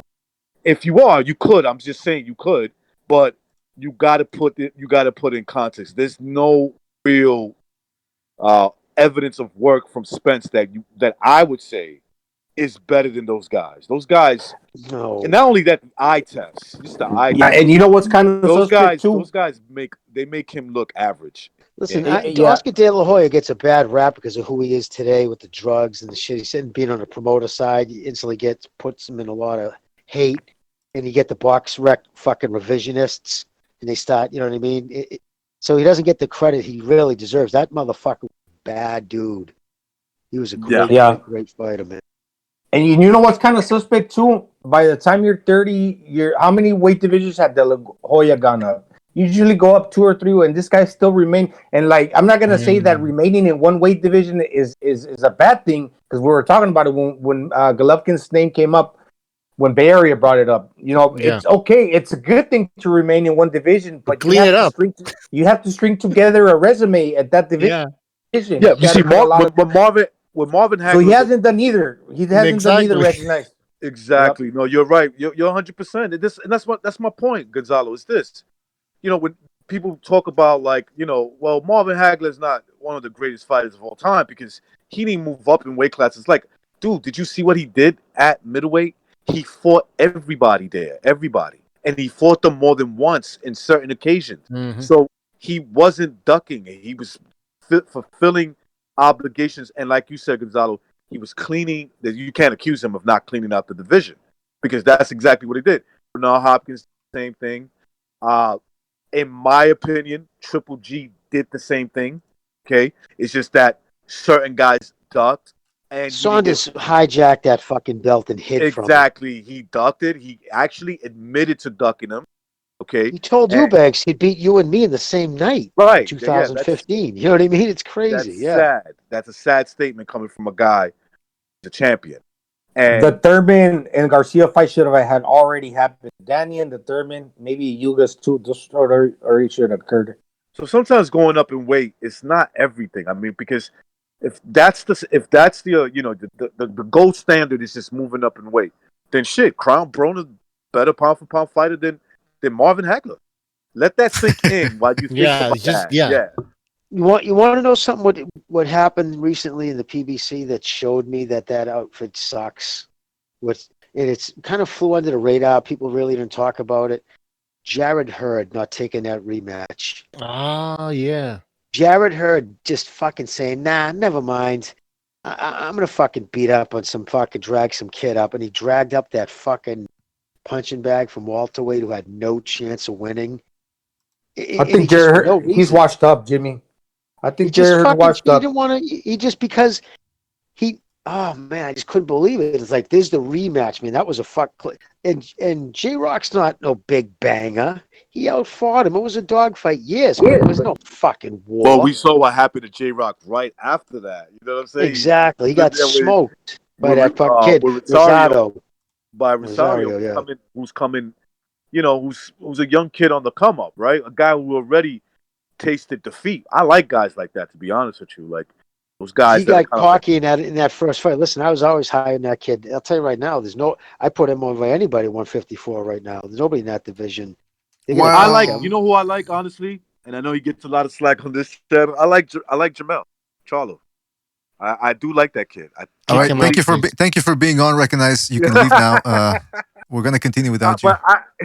But remember how happy I was happy when he beat the shit out of Tony Harrison. Well, not beat the shit out of him, okay? Because Tony Harrison was actually winning the fight this time around, and he just ran out of gas. But Jermel Charlo, between him and Charlo, I love to see that fight. Rosario and Jermel. But let me ask you, Recognize though, what has either of the Charlos done in their career to make you think you'd take that fight? Yeah, I mean, look, it's right. Was either one of them ever fought a puncher? Jermel, No. yeah, I know that's true. That is true. But here's who has the better track record. I think Jermel does versus his older, not his older, his bigger brother, Jamal. When he was sauced out of his mind and he fucking caught Lubin, that was probably at his peak.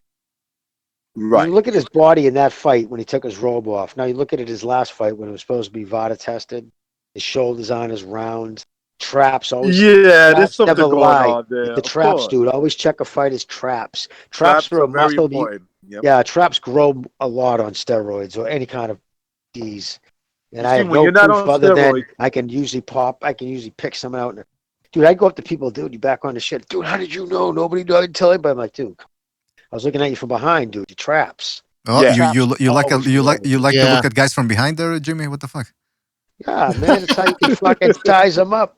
Hey Their there. neck and back is. If you're gonna fight someone, if I'm gonna know I'm gonna fight a dude, I want to see him from behind first. His That's back of his usually a neck. good indicator, right, Jimmy? It's the Well, yeah, trap. because they can tell you your traps. Yeah, someone with big, thick traps can take a good shot. So then I know I might have to fucking, be dirty. I might have to Did break you my guys see hand. that picture of the back of Michelle Obama? Her back. Oh, He come looks on, like now wait a Michael minute. Obama. I'm not even kidding you. Her I back saw is her working wider out. than- She's strong as than fuck. Obama. Yo, that's a guy, man. She's a fucking. That's a dude. No. stand her. We're She not said gonna you go hear there. some of the shit she said. in No, college? let's not get into it. Let's. Yeah, no, she said some horrible shit about this country in the college, and then they got that recording when she said some shit about the flag. Oh, this is ridiculous. All right. Because they were fucking saluting the flag. Well, whatever. I don't like her. I just. Well, we all know. Be we all nice. know Michael Obama. I mean, Michelle. Be fucking nice. I agree that Jermel Charlo, he's decent. He's got some decent wins. Thank you. At 54, he's at 54. He got some decent wins, but it's really competitive. The 154 division, you even got that Textera kid. I think he's Errol better Spence- than his brother. I honestly think that. Yeah. I think he's better than his brother. Less power. Less you power, never know. yeah. Like if Errol Spence would go up to that division, he just might become another one of those guys, a pretty ordinary guy. It's a good point, man. Plus, Yeah. they all hang out together. I don't think they're gonna fight each other anyways. Yeah, that's what- they fight yeah. out of the same gym. Give him some money. They all hang out. You know, it's And interesting, Cole, man. listen, I don't man, think the accuse De La Hoya of what you want. He's soft. He got a baby voice. He would have murked Spence. He would have murked these dudes. Charlo, all that. Yeah, Well- the guy with the little baby voice would have fucking murked these Yo, dudes. yeah. Jamal just fucking. I mean, he's already gone through the fucking. He's already called out. He beat up all the fucking plumbers and shit at middleweight, and now he's up to 168. And he's already called out fucking Benavidez. First name out of his mouth. I want Benavidez. Yeah, really, dude. So is that what the middleweight stop was for? Did you see who he fought at middleweight? One-legged dudes. It Yeah. was fucking a joke. Combined. Didn't he fight a guy with world COVID? ranking of 22. Didn't he fight a guy who had Horrible. Didn't he fight a guy who had COVID? I think he did, Yeah. didn't he? It's Dude, interesting though.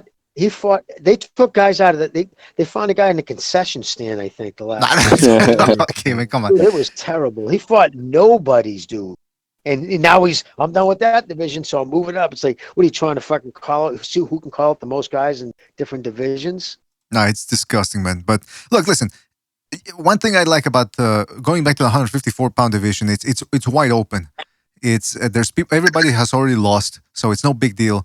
It's got some very entertaining matchups. It's got boxers, it's got punchers, it's got veterans. I like the 154-pound division. I always hate it when people go, "Oh, but this division is not good because there's no top guy." That's You know why something? I always agreed with low place on oh, that. come on! That- Don't say it! Don't say no, it! no, Don't say it! I know. Listen, the one thing I will agree with, even though like he called it Negro lead, Yeah, I told you not to say it, man. What the fuck? but it is 154 is a good weight class. It is. Yeah. Well, even a class. crazy guy like Lopez could see it. I mean, but like I Yeah. said, most people want The to. Negro league. Yeah, most people want to see They say, well, this division I don't like it because it doesn't have a top guy. That's why I love it, because anybody can become the top guy. Then if there's a top guy, everybody goes, oh, but there's no challengers. You can't have it both ways, man. So, but it's a good Lightweight division. to middleweight are my favorite because, 154, you think that sounds light from walking around in the streets, but in boxing terms, those dudes hit hard. 160 hits hard, and they throw a lot of punches and they hit hard. That's why I like it better than the heavyweight division. Yeah. Heavyweight, you don't really need that much skills, although it doesn't hurt you, but it's all about, Wilder showed that. Well, yeah. Wilder just don't have fundamentals. That's the problem with him. Hey, remember a couple of shows ago, BDA Abucho, I said I blurted out about an injury or something, and you started laughing. Remember we talked about like the rematch? I said I don't think it's going to happen. You watch, it's going to be a Wilder injury. You watch how I think he's going to take that step aside money. I think so too. Yeah, of course. I think he is. All right, if he doesn't, Jimmy. What in boxing? Prince Nassim Hamed was a featherweight and Ricky Hatton was a lightweight. In non-boxing terms, these guys are like over 200 pounds. They're like really big civilians, and his boxers are small, but they hit hell hard. Yeah, I mean, think about that for like fucking Ricky Hatton is what 5'8", and the guy's 200 pounds. That's a big. You got to see what that looks like in person. That's a little stocky motherfucker. Like just you don't think to yourself this guy can make 135 or he ever made 140. Excuse me, he was 140 pounds. All right, listen, fellas. We just real quick. I gotta go. So we were looking at the Hall of Fame cards here. I just put Mikey Garcia and Errol Spence in green because those are the guys that still have a shot if they make something happen. The other guys, most of them are already retired or have no shot, so that's why we put it in white. And so with Errol Spence, we said not yet, but there's a good chance if he wakes up and he sobers up, he might be able to get it done. So guys, I think that's it for today. Yep. We're gonna continue this list, part 3, at another time. Who's free on Friday for a second Rennie? What time? Same time, yeah. 5:30, 6:30 p.m. Eastern. Yeah. I could definitely do that. And like I said, bring some secretary. Yeah. Like I said, I gotta confirm it with my secretary, but I'll send you. I sent Bujo a text. Yeah, recognize he's still moving into that new space of his over there at Rockefeller Plaza. But listen, we're gonna baby. That's right. We made it, kid. We made it, yo. Bring some subjects that you want to talk about or some articles. I mean, I know Jimmy, Recognize, and Gonzalo, they can bring stories from their life. Like, they got a whole bunch of stories. They don't need articles, but just in case, if you read something, because usually you guys want stories. Case, really quickly, in case somebody's listening in, these are all made up stories. Oh yeah, that's right. Yeah. We got to do it. What made up stories? That's what I meant, Jimmy. They all made up stories. Who's making up stories? No, in case somebody, little birdies are listening in. You know what the little birdies are, right? Oh yeah. Well, listen, because I know sometimes Jimmy wants to talk about. He'll bring something up during the boxing podcast. I'm like, bring it up during the second Renaissance. So if you guys just read if something's on your mind, something that you read that day or the days earlier, Jimmy, I still want to talk to you about that shootout that happened in Texas with the biker gangs. Yes, I was reading up there's Bandinos involved. There was this video of the shooting, and I would like to see if we could play that. And like, it's some crazy shit that. Well, Lofton. You ever see the Lofton shooting at the hotel with the Hell's Angels and the Mongols? Started shooting out in the hotel. We'll watch it. We'll watch it up on Google right now, dude. They have a shootout right in the middle of the hotel in the fucking casino. Stuck All right. and shooting at each other, stabbing each other. Yeah, we'll They're talk running about over, stabbing each other. We'll watch that on. We can watch some clips of that during the Second Renaissance. But like I said, just if something's on your mind, you can bring it up on Second Renaissance. It's a show about anything and everything. So you know something I could never figure out, BDA. What's that? And I grew up in Tijuana, and when I was doing bad, I spent a lot of time in the red light district. When I wasn't doing so good, the women that get brought over from the Inter-Republic of Mexico to for prostitution, I can never figure out how the people that brought them over, how they would get their money off of them. Pretty much the pimps. You never see them around. The women are just like freelancing, but you never see how anybody's making it. I always thought that was interesting. What, the pimps? How do The they women, get their money? Yeah. They're usually back at the apartment, dude. The women bring it to them. Yeah. Well, look. They mentally, they groom them.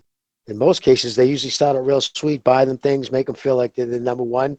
And the first time they fuck them up, if they can't keep them in line, then they beat them. They use fear. Then Don't they make give them feel up. it's horrible. Don't It's give up. terrible. I think pimps that fucking don't get enough time in prison. They're some of the biggest scumbags who ever walked the fucking earth. Don't give up all the secrets right away off the bat. We gotta be able to sell them on Second Renaissance. All right, so the juicy details. The juicy details. So no, but seriously, Dude, but I'll give you a hint, right? I knew a kid who was involved in that shit. He was actually a black dude too. But he was involved in that. Oh, wait a minute. What from does the color island, have to the do with it? Azores? And know what he used to do to his girls? No. Make them I stand don't on want fucking. No, dude, nothing's disgusting. He used to make them stand on fucking. It was it. Oh, fucking! It was it bags of corn? Something you wouldn't think, and then you do it. What's that? Bag of corn. Dice. Oh, what was it, hon? Rice. Used to Samantha remembered. My girl remembered. Yeah, used to make them stand on a bag of rice, and then they came home and I did it, and it hurts. So yeah, crazy shit like that. I'd make them stand on a bag of rice, and the other girls would watch her and slap her if she fell off. Well, you say crazy. It's a terrible world, dude. Yeah. He really wasn't a friend of mine. I just knew the dude. But Don't anyway. back out now. Don't back out. Hold on a second. Hold on a second. We got. What's hell was Bucho this? screaming for? Yeah, because he's standing on a bag of rice. John Gonzalez. Shout out to John Gonzalez who says, I'll be there when I get out of work, BDA. Shout out to John Gonzalez. Thank you for your contribution. Santos Romo also donated. He says, recognize the Matrix. Hector stories really take me back to the gladiator days. The gladiator days. All right, shout out to Santos Romo. But okay, real quick, guys, like I said, if you have anything on your mind, something that you read on that day, an article, something you want to talk about, get off your chest, we can talk about it on Second Renaissance. That's the beauty of the show. Talk about anything and I'll send everything, you guys. right? I'll send you guys texts, man. Fantastic. That's his way of saying, don't talk about Michelle Obama. We're talking about boxing. What about BDA? I just made it quick. I said it real quick, and then I stopped. I didn't go I into know. any kind of diatribe. I know. How can there be so many missing people around the world? That's another good People one. go missing, disappear, man. That's serial another good one. killers, man. By the way, Serial corruption in boxing says, I'd love to talk about eugenics, miscarriages of justice, vaccinations, and disease. We did a show on that one day, a couple of weeks ago. We did. You should have. That was before the whole. That was before the whole COVID thing, which we sort of hinted about during the show. By the way, guys, that was about it. Thank you for joining us, everybody. All the panelists, as always. Thank you for your input. I always appreciate you being on the show. Recognize Gonzalo, Jimmy, of course, my co-host King Bucho. Thanks a lot, guys, for being here. Don't forget the second Rennie, which we will be doing. We like doing it. We're back on track. Do we have a date for that? Friday. Friday This should Friday be good. come up. Okay, Friday. All right, Friday. So tomorrow, day after. Yeah, all right. Day after tomorrow. Excellent. All right. Thanks a lot, today's Jimmy. Wednesday, all right, brother. Peace. Peace out. Take it easy, Peace, guys. Jimmy. Thank you, Gonzalo, too. And before we go, let me just go real quick to the, because I got to read the super chats. But hold on a second. Where is it? Hold on. Give me 2 seconds. All right, so we got the viewer activity here. Virtuoso, Medardo Garcia, John Gonzalez, and Santos Romo. Thank you for your contributions, guys. You keep the gravy train rolling. And this money goes to good use, to pay for the phone calls, to pay for the phone lines. You have to buy a subscription for Blog Talk Radio to get that. And we want to upgrade, too, to get more international callers. So We're gonna try to get on that as well. Thank you for joining us, and of course, don't forget to hit the like button, subscribe to BDA Live. Not enough people subscribing to BDA Live. You need to get your asses over there. Also, want to give a shout out to G Boogie just donated. Hold on a second. G Boogie, how come you never leave a message, man? You just leave a GIF. It's a chicken that says fist bump. Wait, no, that's not a chicken. That's a pear. What am I talking about? A chicken? I gotta get some glasses or something, I suppose. So shout out to G Boogie. That's right. Little Scarface there. Thank you, G Boogie. Thank you, everybody who contributed. Thank you, everybody who listened to the show. I'm talking about Rick Quicker, Rahowa, G Boogie, Corruption in Boxing, Triple JJJ, Nation State. Who else? Hold on a second. I gotta keep it. Cabell T, Nation State, Good Looking Hunky, Truth Son, Tony Yayo, Gerald Jones, who says he wants to call in. LDBC Killer. Who else? Well, John Gonzalez, of course, the aforementioned John Gonzalez. Guys, if Andres Hernandez, Boxing Virus, Zapata Boxing, Subash Kunwar, Freddie Steele, Padja, The Straight G Turo. Who else was here? Ace 99X, IBT Immortal Boxing Truth. I think he's got a channel. Check out his channel. If you're into boxing and boxing streams and boxing commentary, Fury's Gloves, guys, you know who it is. If I forgot anybody, I gotta go. Raider from LA Boxing, shout out to him as well. Amok PvP, Saint Brit. Thank you guys for joining us. We'll catch you on the next one. Have yourselves a good night, and we'll catch you on the next one. Take it easy, fellas.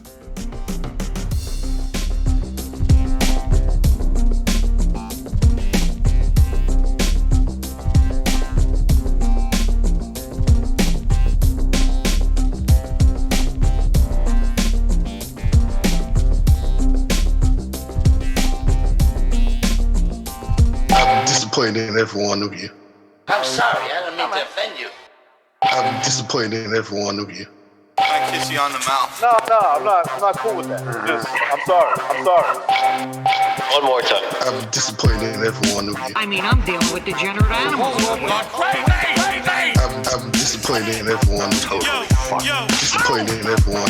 All right, come on. Honestly, I can't do it, man. I'm disappointed in everyone. Let me tell you why. It's gonna be alright, Nicky. Go ahead. Shoot. He just killed a little fucking man. What are you going to do about it? Yeah, because you got nothing. You don't got a thing. Yeah, because you got nothing. Lomito! You got nothing. I want to get out. I want to get out of this rat hole. I want to get online. I need BDA Boxing.